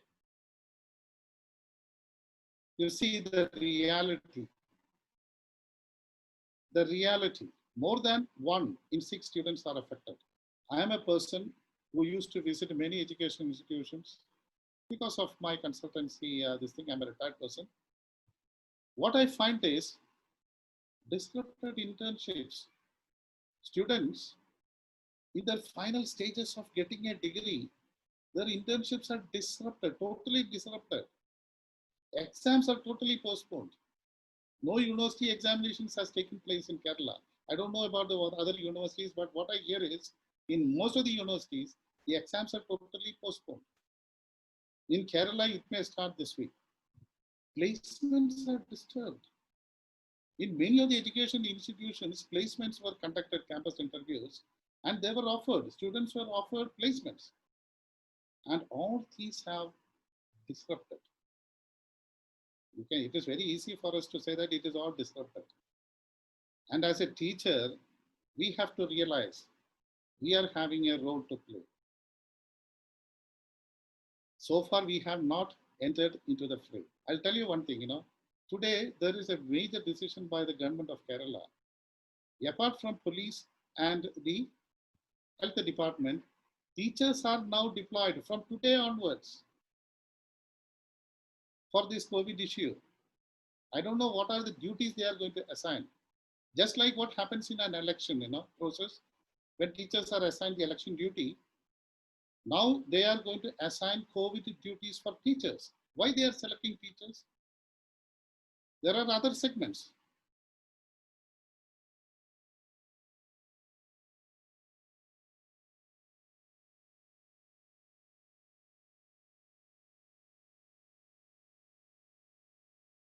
I was a teacher.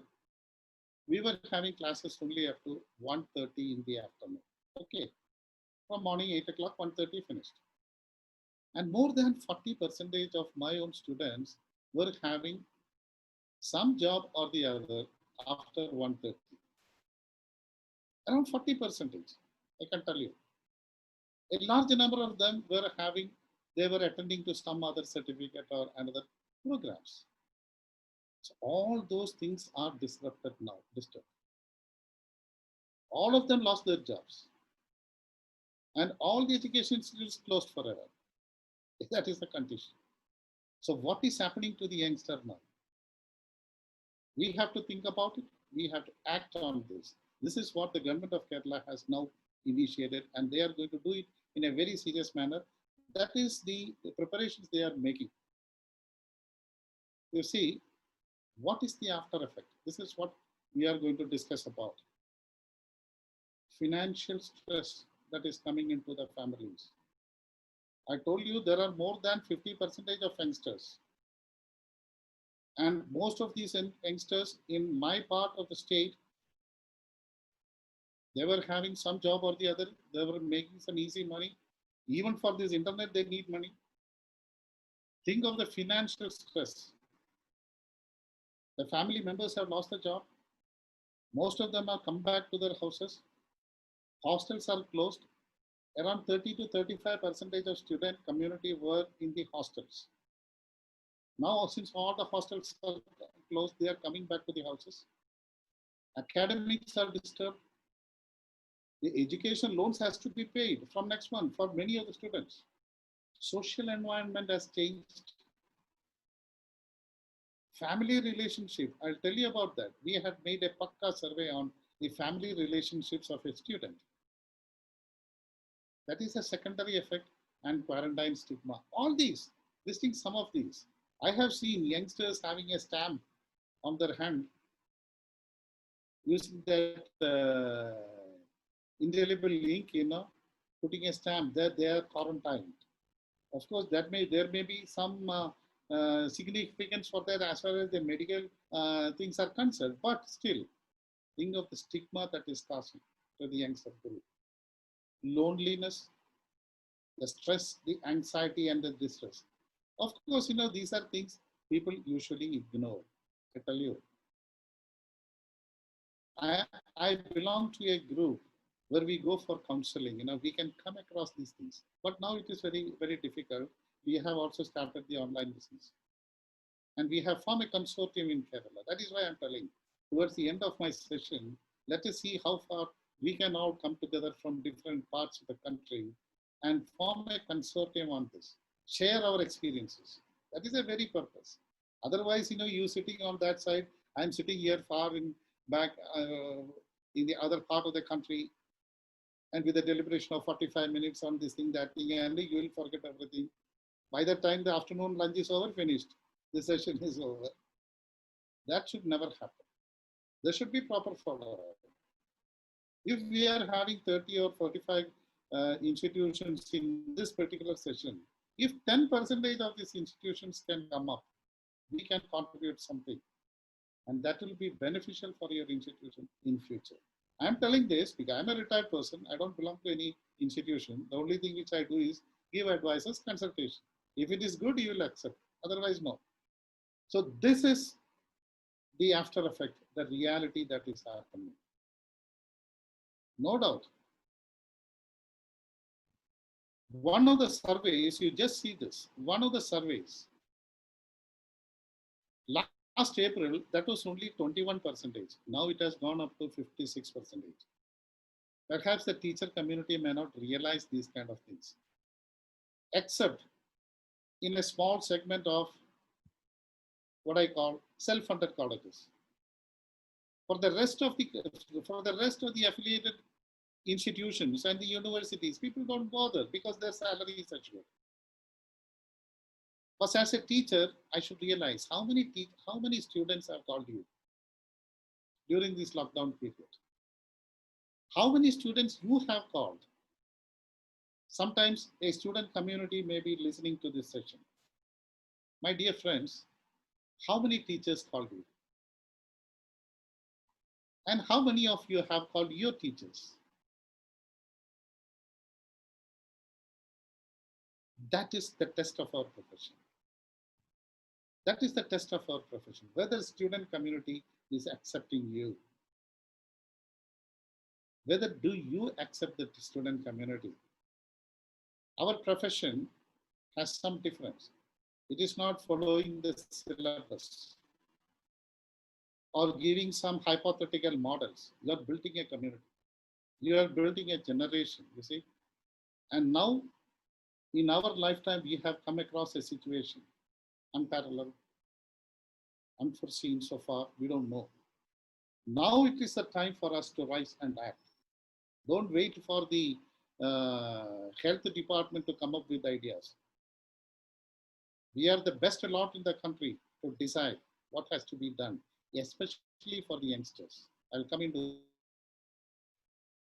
way back in 2003, I tell you, my institution, we started the process of mentoring. You know what is mentoring? Every institution has that mentoring business. But if I ask you, the teacher community, what is mentoring? People may not know. What is counseling? You not know. Are you trained for the purpose? Don't know. This is the situation. And in 2003, what we did is, at that time, we faced a situation like this. Many of our students were going off the track. When we tried to understand why this problem is happening, we have seen that that is only because of stress. And what is the causative factor for this stress? We realized the stress is because of strained family relationship. And that had happened with around 20% of students, I can tell you, spanning around 4 colleges. At that time, we made a consortium. And many of our teachers were sent to a particular institution. Perhaps Father Jose will be aware of that. One place called Swantanam in Cochin, it is there. It's a very, very good place run by priests where they give mentor. Some of my staff members, they joined for such kind of courses with Indira Gandhi National University. They got qualified. And we started the activity called mentoring. And along with that, we started another program that is called house visit or teacher at home. Now it is very common. After 5 years, 6 years, UGC has come up with this mentoring thing. And even NAC is now proposing there should be a mentoring process in your institute. Why I'm telling is, this particular activity can be taken up only by the teaching community. So what we should do now and how we should support the student, that is our issue. You see, studies find that the students are facing the problems of social media. Over the last 10 years or 15 years, we know what has happened. An influx of social media. Along with that, a new culture is coming. We know that. Everybody speaks about this. It is so common. But what have you done for that? The male students, as they are fully immersed, most of the time you can see. When we were young, Father Jose, when we were young, have you ever imagined that it will be possible for us to carry a telephone in our pocket in which you can see movies, you can see the whole planet? Never. But now what has happened? The technology. But one of the positive aspects of technology is during this COVID period, many of the teachers have started using technology for taking remote classes. That is a good sign. Okay, no problem. But think of the other side of the technology. what has happened to the youngsters? Studies have found that a large number of youngsters, especially students, are totally immersed in this social media, and that is slowly bringing a sort of stress. The very reason why the University Grants Commission, as soon as the lockdown was imposed, they came up with this. You see, university grants, how many of our teachers have noticed this? Regular mentoring of students through interactions, very clearly mentioned by, that is 5th April 2020. As soon as the lockdown came into being. Have you ever seen this? The other day, a group of teachers called me for an interactive session online. I just asked them, how many of you have seen this? Nobody has seen this. That is the poor state of affairs. Something that has been suggested by the highest educational regulatory body of our country, teachers. But we have waited nearly 2.5 months for the institutions to start functioning from June 1st. And that too, we have started online classes, nothing else. Is it a solution for this lockdown period to the youngster? I am telling, if we are not resorting to what that is required now, it is a crime that we are committing to the student community. That is why I asked you, whether the students are accepting us as teachers. How many of the students have called you during this period? That is the test of your profession. If students call you every now and then, see that they are accepting you. They need your services. Otherwise, you should go to them. It is a bad fact. Even NAC, you see, the National Assessment Process, they have also mentioned. It is very clear. This particular metric has some importance. And they have given 15 as the weightage. The importance to that metric, even NAC has realized. So if you look into the primary stakeholders, it is just to refresh what we were, primary stakeholders of our educational system, the parent, the teacher, and the student. What I have found out from my experience, if this network is strong, there is absolutely nothing to worry about. Let this lockdown be for 1 year, nothing will happen if this particular network is strong. But what I have found is, there can be good relationship within the family, but the output will be very poor. This network will be very strong, but the output will be absolutely poor. Then what is the need for such an interactive network? But there can be strained relationship with negligible output. There is a total breakdown of the network.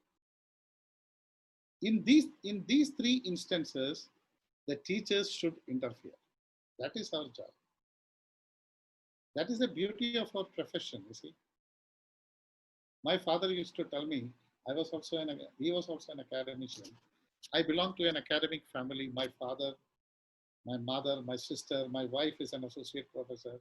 Everyone in my family, we belong to an academic community.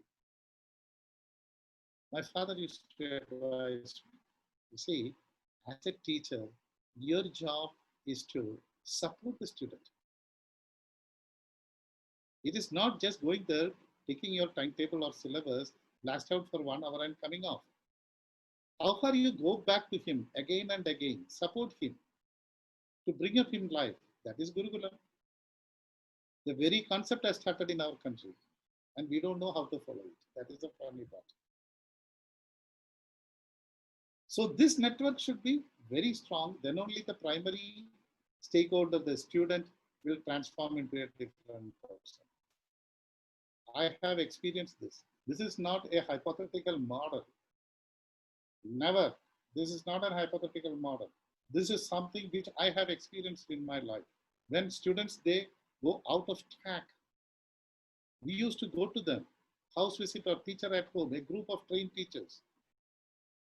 You talk with the parent, you talk with the students, you see how much relief they will get, and finally they can come out with a solution, and the student slowly progresses into a new state.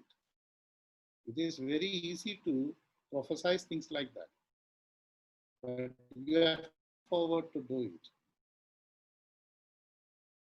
Just see this in an earlier family setup. I used to show this to my students, when we were young, the family members sitting together, at least morning and evening, we sit together and have food. There is happiness in the family. Family prayer was there, whatever may be your religion. Family entertainment, there was a concept of family. 40 years back, I remember. Can you imagine such a thing now? I have seen from my experience, I have seen from my own surveys that 25 to 30% of students in students, families, that network is completely lost. And that is the very beginning of stress. Think of a situation like a lockdown, then they are forced to sit at home. I can tell you certain things that the youngster group resorting to extreme activities. I don't want to use any particular word, but still I'll tell you, perhaps you might have heard, if somebody from Kerala is there in this session, they might have already heard that yesterday a mother stabbed her son to death. Mother. And the other day, another youngster, he tried to kill his 51 days old child, a small child. Why this is happening? It is on the rise. Yesterday, a man committed suicide. And last week, it was shown in media, an youngster beating his father to pulp. Fortunately, that particular person never died. He is still alive. Why these kind of incidents are coming up? And the best lot of people who can interfere in this are the teachers. No policeman can interfere in it. A policeman can impose certain rules and regulations, law of the land. A doctor can give him physical support, but the mental health of a person, how that can be maintained, especially in a country like India, where we have more than 50% as youngsters, the student community, it is our duty. Otherwise, if you don't think like that, that will be a professional ignorance. That will be a crime to the community. So don't sit idle. My earnest request to the teacher community, come out. Even before the government comes out with, you may be belonging to different states. Even before your government come out with some assigned duties, you come out with your own. Form a consortium and start doing it. Show to the community that we people are with you. And what are the activities we can do now? See, 45 years back, just one slide. Very few needs. At that time, no internet, no telephone, not even a landline in my house when I was about to complete my final year degree, way back in 1978. Low monetary resources, anxiety, stress levels were less. This is that photograph you see, that is the only game which we had other than football, nothing else. Nothing to worry about except when progress report was sent to your parent. Then you have to run after the postman. That was the only anxiety we had at that time. Life was so peaceful. But it has turned upside down now due to digital revolution that took place in India. You see, when we point out the digital revolution, you can see very well, we point to Western countries. In America, it took more than 35 years for this transition. In the United States, The same is the case with Europe. But in India, that revolution, that period of change for digital revolution, that was just 10 to 15 years. But along with that digital revolution, a new culture was coming into place. Say that. And we have experienced that. Some of the youngsters in the teaching community now, they might not have experienced it. But we have, a person like me have seen that transition. And what has happened? The result? A healthy balance between social networking and family relationships declined. I have seen that. With all authority, I can tell you out of my experience, I have seen that. A healthy balance between social networking and family relationships, how that has declined. The impact of social media on family relationships. This is just a slide to show you. Increased socialization, that is a positive impact. Of course, there is increased. Now also, we can see each other, we can talk with each other. You people are sitting all over our country. See the beauty of that social impact. That is a positive thing, that has happened. Relationship. I can find the new people, I can talk to new people. Maybe that is the beginning of a new relationship from today. I don't know. But the social media, as far as an youngster is concerned, that can become very addictive. And that has led to conflict in preferences within the family, which we can call as the generation gap, whatever it may be. This is a reality we have to understand. See, where actually this concept of family has started, have you ever looked into that? As an Indian, we should know the very concept of family that was started in India. That concept way back 1500 BC, consisting of a father, mother, and children, which has lasted till the last, it is declining. That is what I am telling. Because of the impact of social media.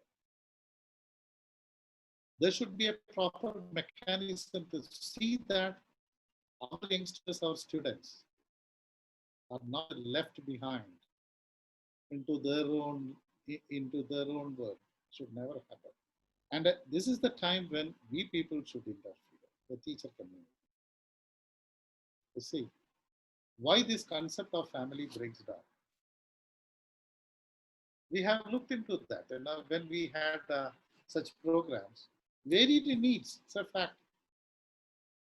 Not willing to compromise or sacrifice on personal needs. Yeah, this is a reality. If you look into your own family, sometimes you can see all these kind of things. Limited resources, you see. Maybe the fight breaks out for a simple thing. You see this photograph, the husband and the wife, they are fighting each other to get that experience of driving there, but unfortunately there is only one steering. And within the family, there can only be one TV, but all of them will be having a remote. The preferences of food. Father may like one dish, mother may like another dish. The children will ask for something else. Then the fight breaks out. I have seen that.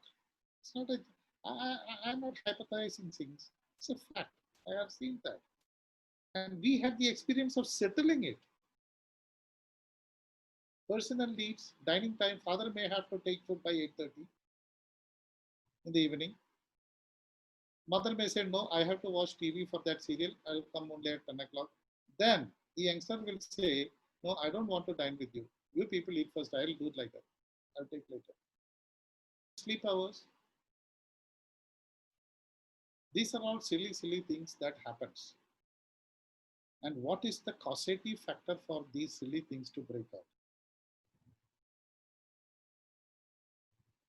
As a result,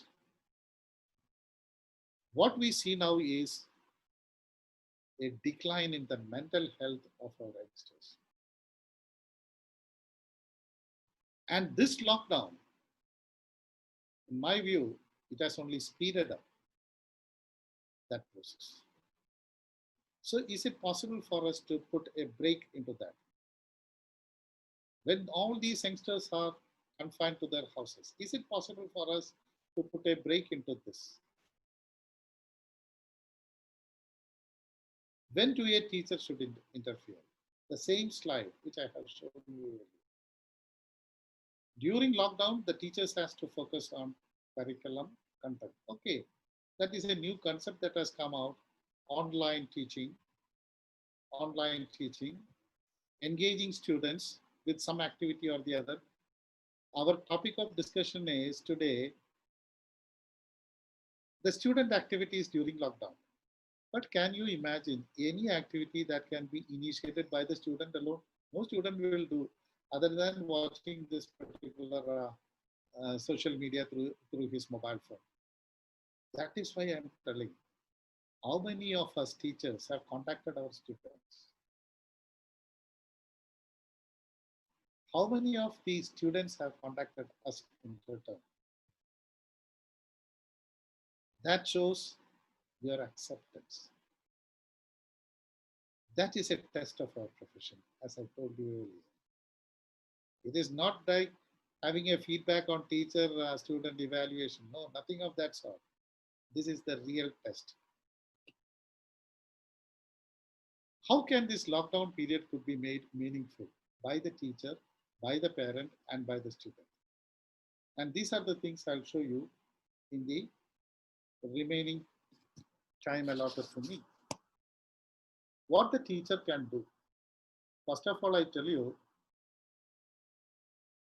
if you are not a true mentor, immediately go for a mentoring training program.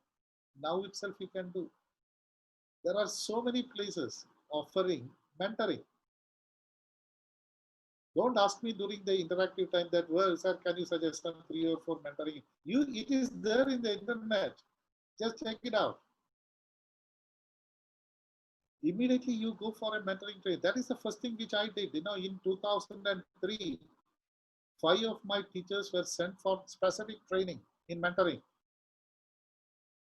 When I used to go for some interactive sessions like this on mentoring or counseling, the first question that comes out is, what is the difference between mentoring and counseling? I'll show you that. So this is the first thing. Mentor is a person who focus on the holistic character of the individual. So you should be extremely careful. College authorities should be extremely careful when they assign a mentor to a group of students, because that is required in your accreditation process. The ratio of mentor to students. How you will assign? A mentor can destroy the character formation of a student. You know that? Now it is a time for the mentor to interfere, because students are there waiting. Give us something to do. And you are sitting idle peacefully, getting your salary by 30th. It's a crime. Ascertain whether your mentees belong to dysfunctional families. Whether the family relationship are quite okay, or whether in this lockdown period, because that's what I have shown you earlier, this lockdown period may go up to next December. That is what people are telling. UGC may propose classes may start by September. Suppose the graph goes up, even next September, we now know. Isn't it? Even UGC can say that this particular academic year, let it be a 0 academic year. But can we take it as a 0 life year? We have to sustain life.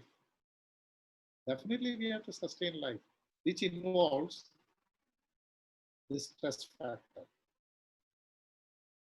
So definitely, if the college authorities find that a group of teachers are required for this mentoring purpose, you arrange online mentoring training sessions for your teachers. Organize online orientation session for the students. Let there be an orientation for the students for this lockdown period. Guide them, approach them. The parent may not be in a position to do this. Isn't it? That's a fact. The parents may not be in a position to do this. Initiate online mentoring, engaging parents also if possible.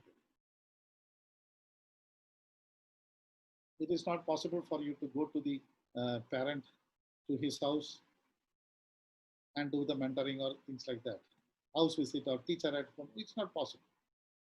May not be possible during this period. And you are the best lot to advise the students to start meaningful activities. You see, two types of viruses are there today. I can tell you. One is this coronavirus. The second one is this webinar virus. Every institution in this country are competing with one another to conduct webinars. In my hometown, one institution has conducted more than 50 webinars. I don't know. And I have taken a list of all the webinars they have conducted. And more than 90% are, I don't know, it is not useful for the stakeholder. So that should be focused. It should be a meaningful activity. It is not the webinar that matters. I can list you, for the sake of this particular session, I can show you, I'll be showing in one of my slides, a list of activities which you can take up. Keep in touch with the parents along with the students online. Try to understand the family relationship. Try to empower yourself, the teachers. Organize interactive sessions with mentors of various institutions. That is that is something which I want you to follow immediately after this session. Say after a few days. Somebody takes up the lead. So in this way, the teachers should see that they are in between the parent and the student groups, these two segments, and they should see that the network is complete. No policeman can do this, no health worker can do this, only teachers can do it. But what actually we are doing, we are confining ourselves to webinars and online classes. The online classes are good to a certain extent. We can engage the students for a particular purpose, whether it is a postgraduate student or even a graduate student. Because I know my wife, daily she is having 2 hours from house, and rest of the rest of the day from the college institution. They are having regular online this thing. But how far it is effective, we don't know. For to tide over the situation, that is good. Always face-to-face interaction between a student and a teacher. That is the most effective. Then only you can convey human values. Have you gone through the requirements for assessment? Human values is one of the metrics. Why UGC has put that into the system? Because now the whole educational process has become so holistic. And human values, you cannot convey human values through online. Human values has to be demonstrated by the teacher. So there are so many things like that. We have to understand our potential, our requirement. Then you convey the message. You have, this is a photograph of that way in which we gave training to my own teachers some 10 to 15 years back. We had a trainer, a qualified person, and for nearly 4 or 5 days, 2 hours or 3 hours age, we had a session. And ultimately, a certificate was given to all the teachers that they are trained mentors. Then only they were assigned the duty of a mentor. Okay. So there are a set of things that a teacher should do now. This is not for the future, today, from starting today onwards. Did you get my point? I think so. Something that can be expected in the near future. High dropout rates. Yeah, it is coming. Because I have experienced this when floods came to Kerala. Okay. When floods hit Kerala, there was a drastic increase in the dropout rates in the schools as well as in colleges. Why that has happened? Financial constraints, nothing else. Nothing else. Most of the families lost everything in life. How can they send their students for education? So the dropout rates increased. The same thing you can expect today itself. Most of the families, the earning member has lost his job, except government employees. In most of the other private sector, either salary has been cut down or totally cut off. It is a fact. And the after effect is coming now by way of stress. That is why people are resorting to extreme steps, as I told you some examples. Traumatic psychological conditions, and moreover, cyber addiction. Resorting to extreme steps. And when there are reduced resources, no money.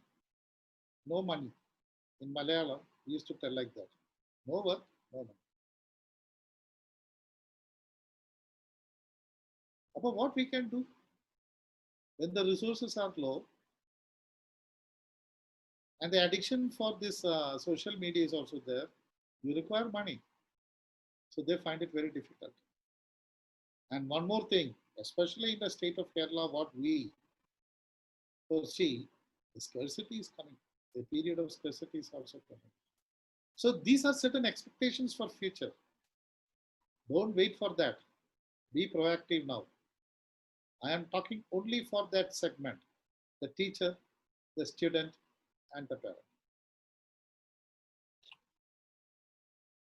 Even NAC, if you take, they have proposed 7 criteria, isn't it? And the 5th one, see that? It is nothing but student support, what we are expected to do. The same importance with that of teaching, learning, and evaluation. That is our primary purpose. So the whole process has become a holistic, isn't it? See the beauty of that? Still we are keeping idle. Perhaps I may not be correct. You have to, please bear with me. I have not gone around for the last 3 months. I don't know what is happening outside. Only through media I can understand certain things.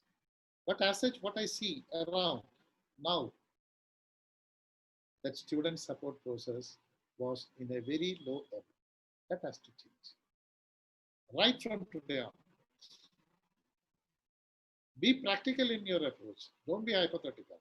We can propose so many things. COVID has come, this thing will happen, that thing will happen. It is there. So many things will happen. But what do you do now? That is our concern. And the third segment of this country, rather than police or health, which has to come up into the forefront, are the teachers, the academicians. Because we are the people who can give advices. It is coming up. Definitely in Kerala that will come up. I am sure in a matter of another 2 weeks, communities are being formed, associations are being formed, and people are coming to the forefront because there was no initiative. That was the main drawback. How to approach the parent as far as a teacher is concerned. Just differences between mentoring and counseling, as I told you earlier. Mentoring leads to more holistic, for example, character formation. But counseling tends to be more problem focused. So that is the thing, just to show you that difference.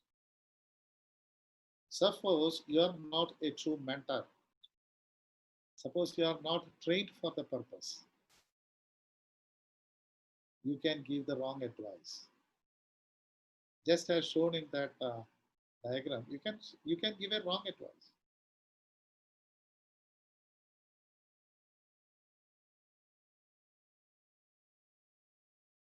This is the network which I always stick onto: the parent, the teacher, the student. It is very easy for us to make a rapport with the student and rapport with the parent. But we should be in a position to make that network complete, where the parent and the student rate their children. So many instances you can come across if you step into this process of mentoring, in the right sense. Don't take it as an assigned duty. Take it as a passion. I have spent 34 years in teaching. And within my 34 years of teaching, I have spent nearly 15 to 18 years, I can tell you very precisely, for this mentoring. I was with IGNO, Indira Gandhi National Open University, for nearly 15 years as a coordinator for one of the largest study centers in India, where I was having more than 2,000 personnel from the armed forces. I came across stories, unbelievable stories, of personnel in the armed forces. So I can realize their stress away from the families, things like that. So this is something which we have to look into. As a teacher, we should. How can this lockdown period could be made more meaningful by the parent? That is also a very important component in that trial. Try to understand the advices of a teacher or a mentor. Convey the message that you are here for a business. We mean business concerning you and your child. Normally, this won't happen in many instances. We may be having one or two, what do you call, parent-teacher meetings and all, a casual meeting for the sake of doing it. Apart from that, if the parent is not coming to your place, you go to the parent. You approach them. That is the very purpose. Always keep a positive attitude. Don't be aggressive. And make them understand that you are the best person to decide on your family. Isn't it?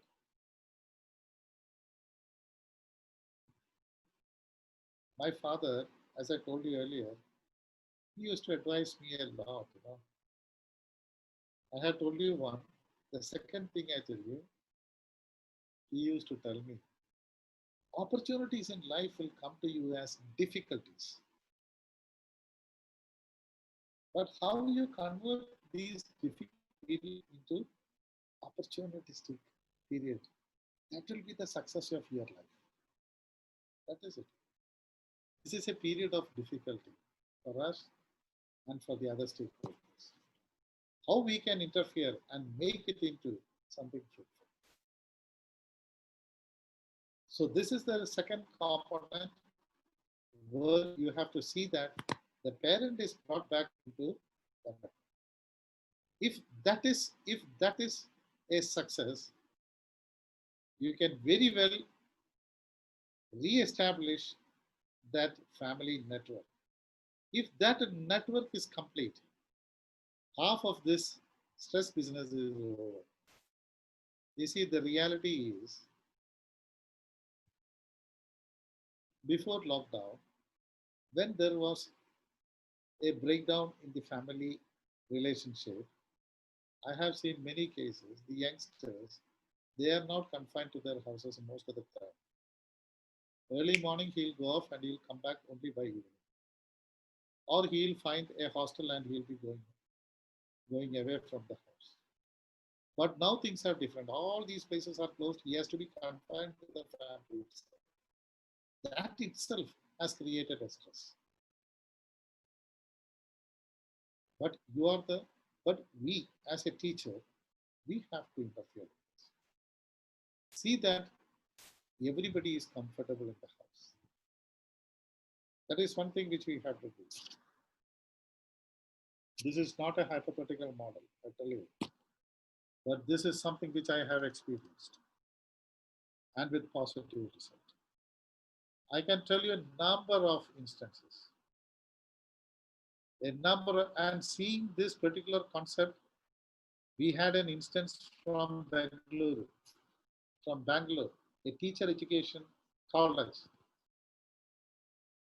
where we had to interfere.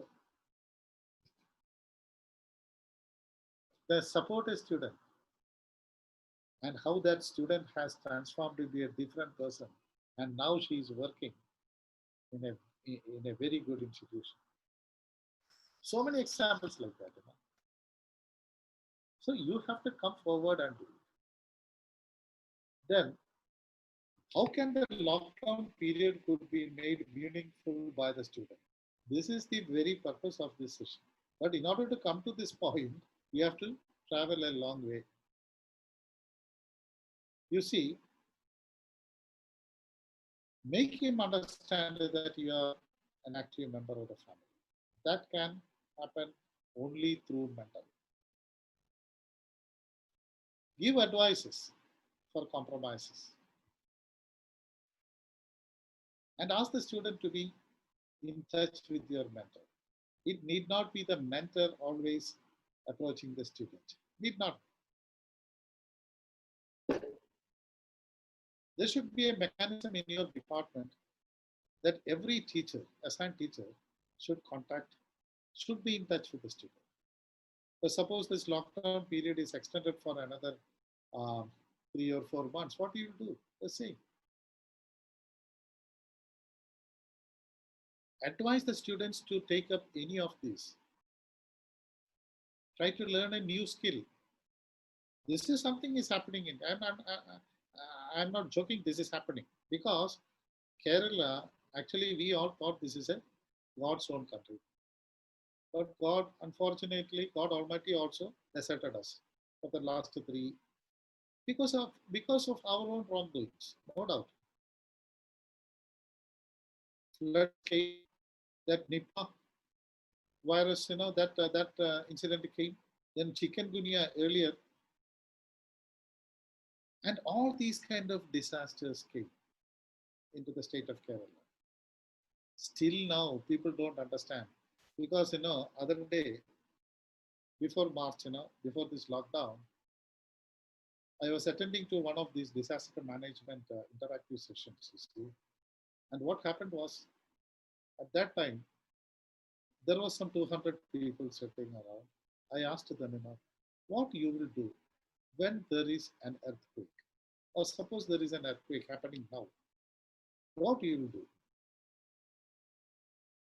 Of course, there were so many suggestions and advices, but there was not even a single concrete reply on what one should do. Try to understand. We don't know what to do.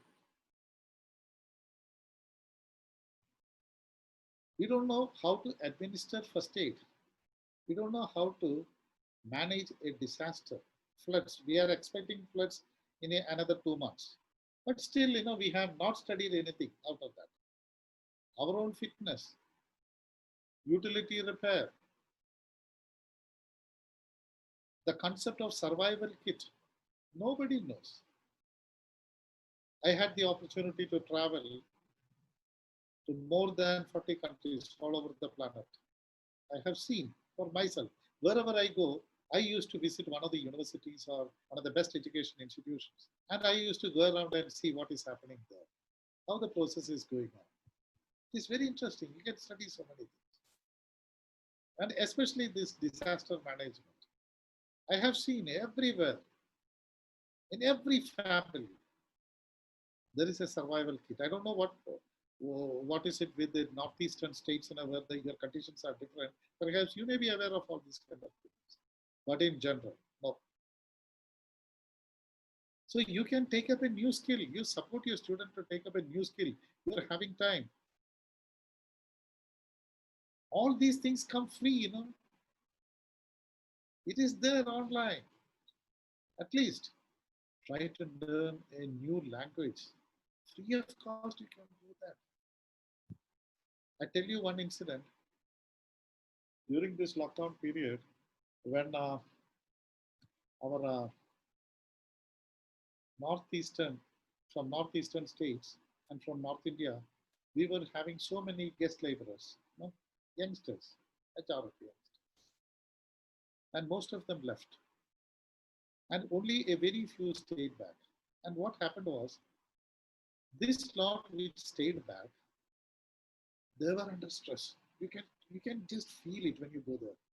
They were not having any job, and in most of the places, they were asked to leave that premises because the owners want to close down those rented premises. So the food scarcity came. All this, the government was trying to help them, community service.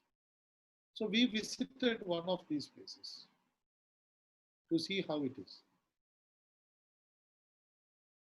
I could see a small group studying Malayalam. See how they are focused. They don't have a support of a teacher. They don't have anything, any external support. But one person among them who knows Malayalam, he is teaching others. How many of us as teachers has advised our students to take up a new language? Last year, I can tell you, from the state of Kerala, the largest number of students leaving Kerala for international studies, a good majority has gone to Germany and Ukraine. And German language, studying German language was so relevant. So like that, why can't this particular period, the student can take up a new language? Why can't the teachers advise them? But still we keep that perception. Oh, we are not into this. Take some online classes, give a report so that our 30th is safe. No. Support a student to take online courses. I have seen so many students are doing it. But you support them to choose the right one. There are so many. For argument's sake, you may tell me, oh, we know all these kind of things. YM is there, that one is there, all these kind of things. But which one you have suggested for your student to take up that? Because see that he is keeping idle in his premises. The only thing that comes up is stress. To bring it down, what have you suggested? When you suggest an online program, there are hundreds of free online courses. See that particular certificate program has international acceptance. I'll show you one or two slides. United Nations conducting courses. My own students, they have just still pursuing.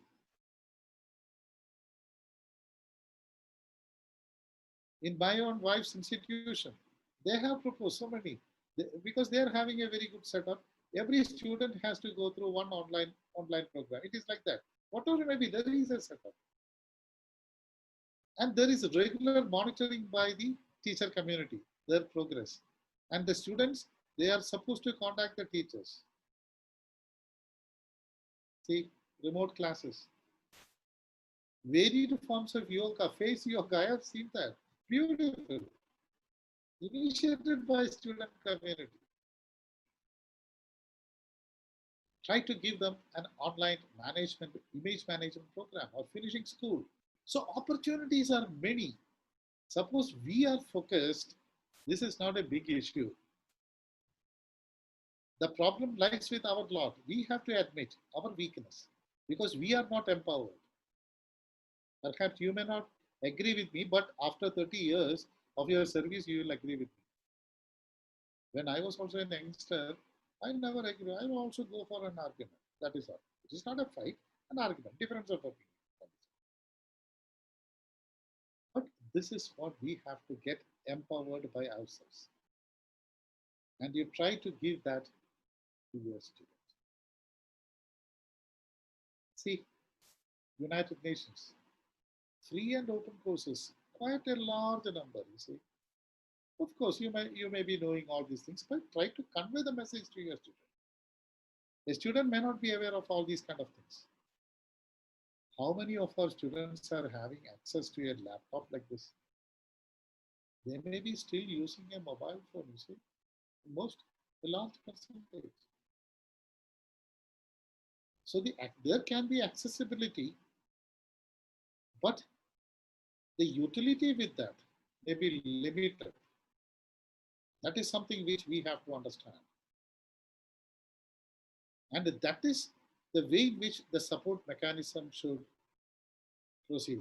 Okay, Father? I cannot hear you, Father. There are some questions also waiting. Okay, Father, just 1 minute. I'll finish this and then we'll wind up, then we. Okay, right, fine. So that is what is happening. All these activities can also be initiated by the student groups. It is also a requirement by the assessment agency. You see, webinars on select topics by students. I have shown 1 or 2. You see this?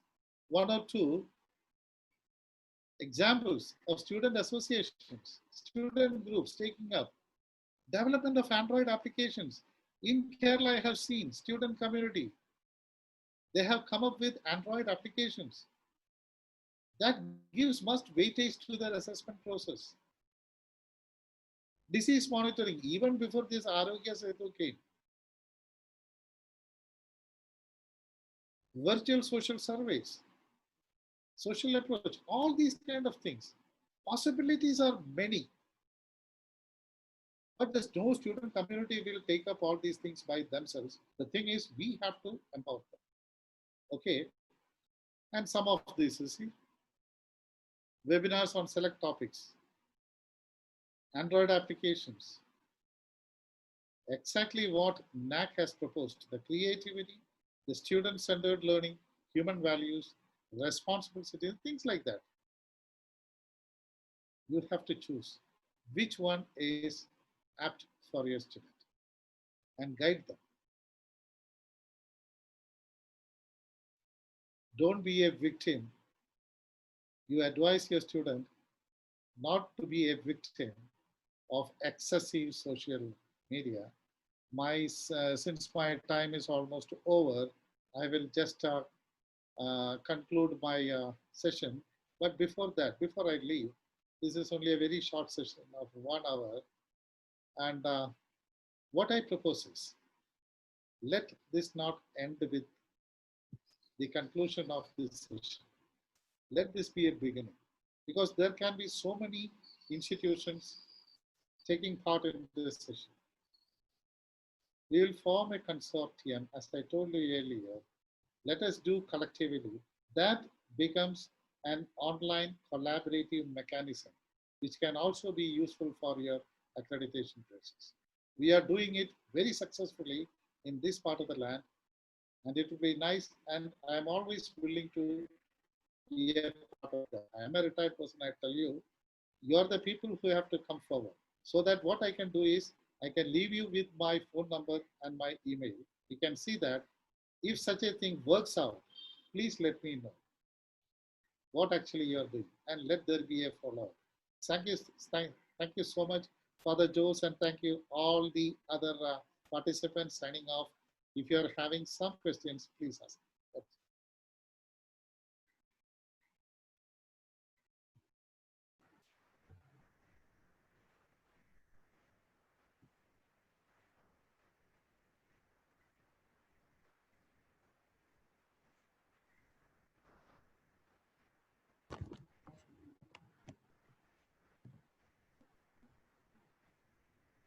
Yes, thank you, sir. It is not the end, it's only beginning. We are grateful to Professor Harry Cletus for your presentations, sharing your valuable knowledge with us. Great.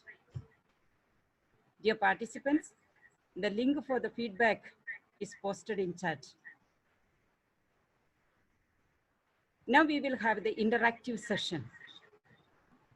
I request Professor Harry Cletus, our eminent resource person, to stay with us and clarify their queries. Okay, fine, carry on. Yes, sir. The first question goes from, it is from Suresh Ravi. Virtual workshops and activities for how to engage the students with the virtual workshops and activities. Yeah, it is so simple, you see. Yeah.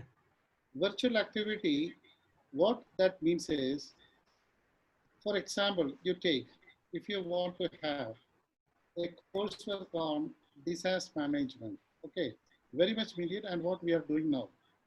What we have done is, I'll tell you what we have done. We have engaged 2 resource persons, because resource persons also, they are only willing to participate, to cooperate with us. The students are also there, and through this online mechanism, for the last 2 weeks, we are giving specific instructions on disaster management. And they are also, these resource persons are also giving them activities. So it is an activity-oriented process. For example, preparation of a survival kit. In case of a flood or a disaster like earthquake, and Kerala state is prone to many other types of disasters. So what you will do in case of a disaster breakout? So such kind of things are going on. So that becomes a training program. The second thing is, for example, first aid, which I have shown. There are innumerable number of hospitals and facilities, doctors and all, who are willing to cooperate with us. Okay, you can engage them. Step by step, they will show you online what you have to do in case a first aid is needed. So activity is also given to the students so that it becomes a sort of a workshop. That is the best possible thing you can do in this lockdown. But which topic you have to select? That has to be decided by you, your institution. We are doing it. Perhaps, if you are interested in that, we can very well arrange such kind of activities. We have to look into that. It is a good proposition. We will look into it. If you want anything of that sort from our part, we will try to integrate that too.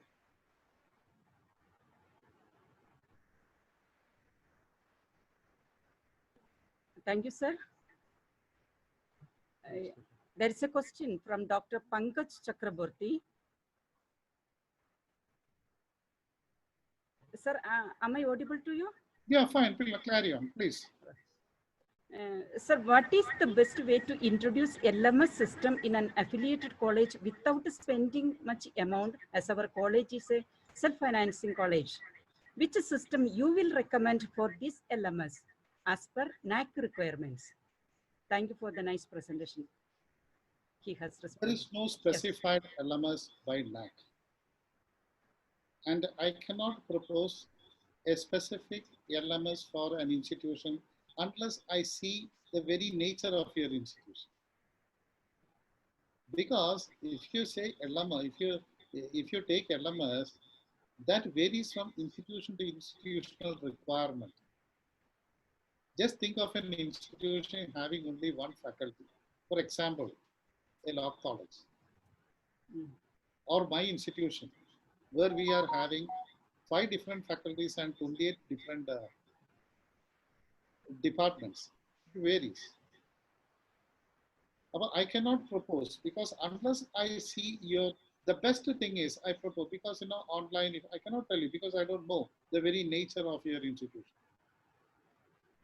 If I could go through the details of our institution, I can very well tell you. So what best you can do is, you just inform me your institutional website through my email. I'll go through your institutional website. I'll look into the resources of your institution. Then I can propose. Otherwise, there is no point in making some suggestions. Yes, sir. Thank you very much. There is another question from R. Raman.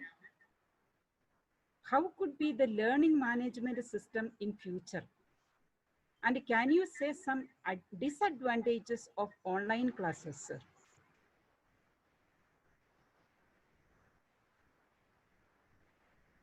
Online classes, for the time being, this is the only possibility. Okay. Online, this is the only possibility, and we are making use of this online system in a most effective manner. In some parts of the state, I know, in Kerala, effectively it is going on in some institutions. And for other institutions, this is only a part of the usual process, which is a duty-bound thing. That is all. But if you look into the drawbacks of this online, okay, I can tell you, education is something different. Otherwise, what is the requirement for a school or a college? You can sit at home and study. The difference I can find is, as I told you earlier, I was officiating as the coordinator for IGNOU for 14 years. One of the largest study centers. There we had online education, distance education. And in distance education, the student gets only very few face-to-face interaction with the teacher. And not always all the same teacher is coming in front of them. The drawback which I have seen is human values, certain values of life cannot be conveyed. That is the most important component of education. You see, knowledge is only a one part. That is the very reason why UGC has introduced our system into a holistic process where you should be having a social outreach outlook, you should be having human values developed, you should be having certain ethics, you should be having sufficient knowledge, you should be in a position to live in a society, you should get sensitized with the social issues. All these things are integrated into the system. Such an approach is not possible through online. And that is the very reason why in many of the Western countries where the online system was introduced, that is having only 10% weightage in the system. The overall process goes in a classical manner. Otherwise, what I feel is that will lead to a miserable life. So I don't suggest complete online system. Thank you very much, sir. There is a question from Bhupendra Verma. During this era, people are more concerned for their livelihood and scarcity of food. Then, how can we grow or show interest for education among students? That is a fundamental question, you know. That is a fact, in fact. That is something which we are facing. That is the very reason why I don't know about what is happening in other parts of the country in different states. But as far as Kerala is concerned, this is a very serious issue. It's what we were talking about. People are at home and gradually the stress level will increase. In most of these cases, the government has taken over such situations to a smaller extent to ease that particular condition.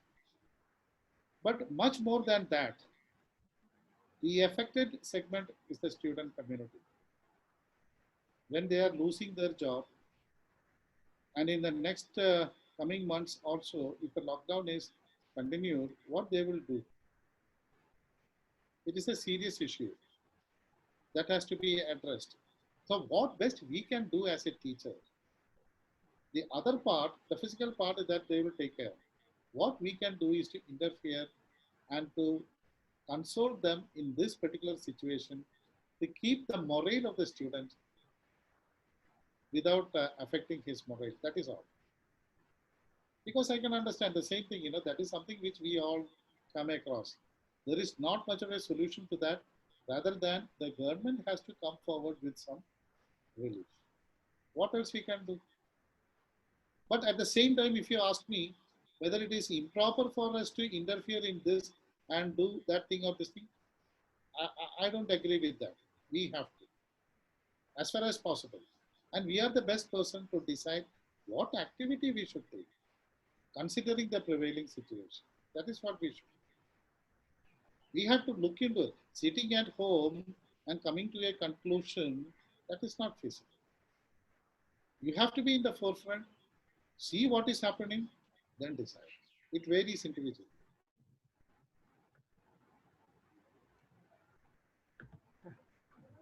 Very fine, sir. Thank you. Another question from Priyanka Baro. What can be the role of teachers and mentors in reducing the stress of students during this pandemic situation?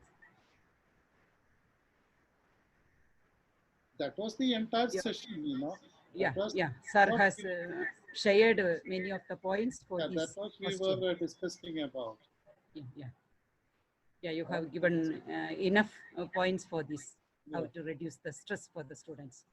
Okay, there is a question from Priti Soren, Sacred Heart College of Tirupattur. Do the government or UGC would take steps regarding internship which may ban due to COVID-19, and what would be the possibilities to take internship in this lockdown? It is possible because internships are of two types, that which can be carried out online and that which has to be carried out physically. That which we have to decide which internship has to be proceeded with, because there are certain courses, especially in arts, where the student can sit at home and do the internship. For example, I can tell you the training in stock exchange activities that can very well be carried out from home. But normally what we do is in coaching, my experience is the students are assigned 15 or 20 students at a time, and they are given a specific slot in the stock exchange. They go to that place and do that internship. But now that is not possible. And you have to be having a collaboration with the concerned agency to sit at home and do that internship. And one more thing I can tell you, because that particular slide is not here, internship for building simulations, you see. Cochin University of Science and Technology, one of the students, he has come out with this novel idea of having a training. It can be an internship, building simulations, digital simulations. So just imagine building a motor. You're getting an internship, a practical experience on how to build up a motor. It may not be possible to do that physically now since everything is closed. But online it is possible. You have to think about that. So the internship online depends on your subject, your requirements, and the possibilities in your life. Fine, sir. Thank you so much. Then another question. There is a question from Secure. How can we minimize the disadvantages in conducting online classes for those students in remote areas?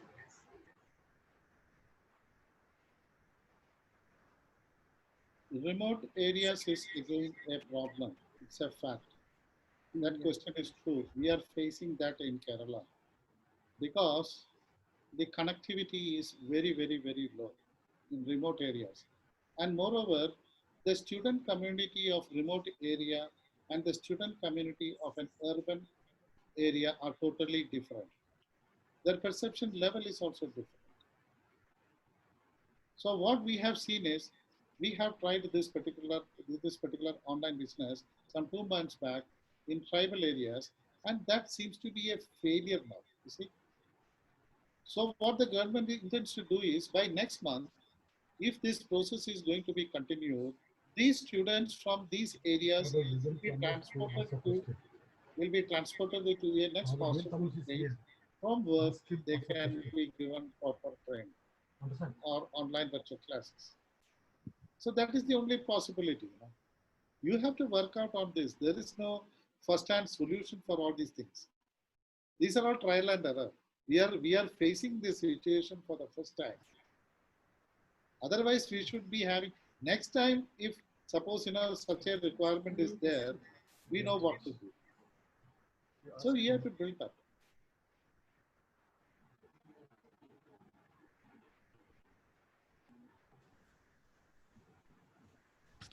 We have Father V.M. Thomas here among the panelists, Director Don Bosco, DB Tech Delhi. Okay. I would like to ask him to interact with and I cannot hear you, Father. now I'm introducing Father V.M. Thomas. Okay, fine. He'll ask you something to you personally on this, what is being shared. He's a former provincial and also is a present DB Tech director in New Delhi. Okay. And he has come online. So it's a great honor for us to have him in the panel. And I would like to share something in support of what you said and seek something. Hello. Okay. Thank you. Thank you, Father Jose. Are you hearing me? Yes, very much. Yeah. Professor Harry, congratulations for this very beautiful, brilliant presentation. And I thought it is the need of the hour. And you're providing a new insight into online education. I think we have been so far emphasizing purely transmission of some knowledge, but missing out on something very essential, that we are losing out the students, we are losing out their soul.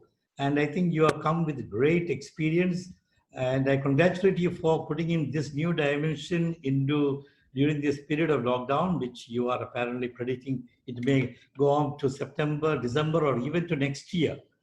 I think it's wonderful, especially in a community where Father Jose is leading as a principal. I wish you could go and see the place. I have gone and seen the school in extremely difficult conditions.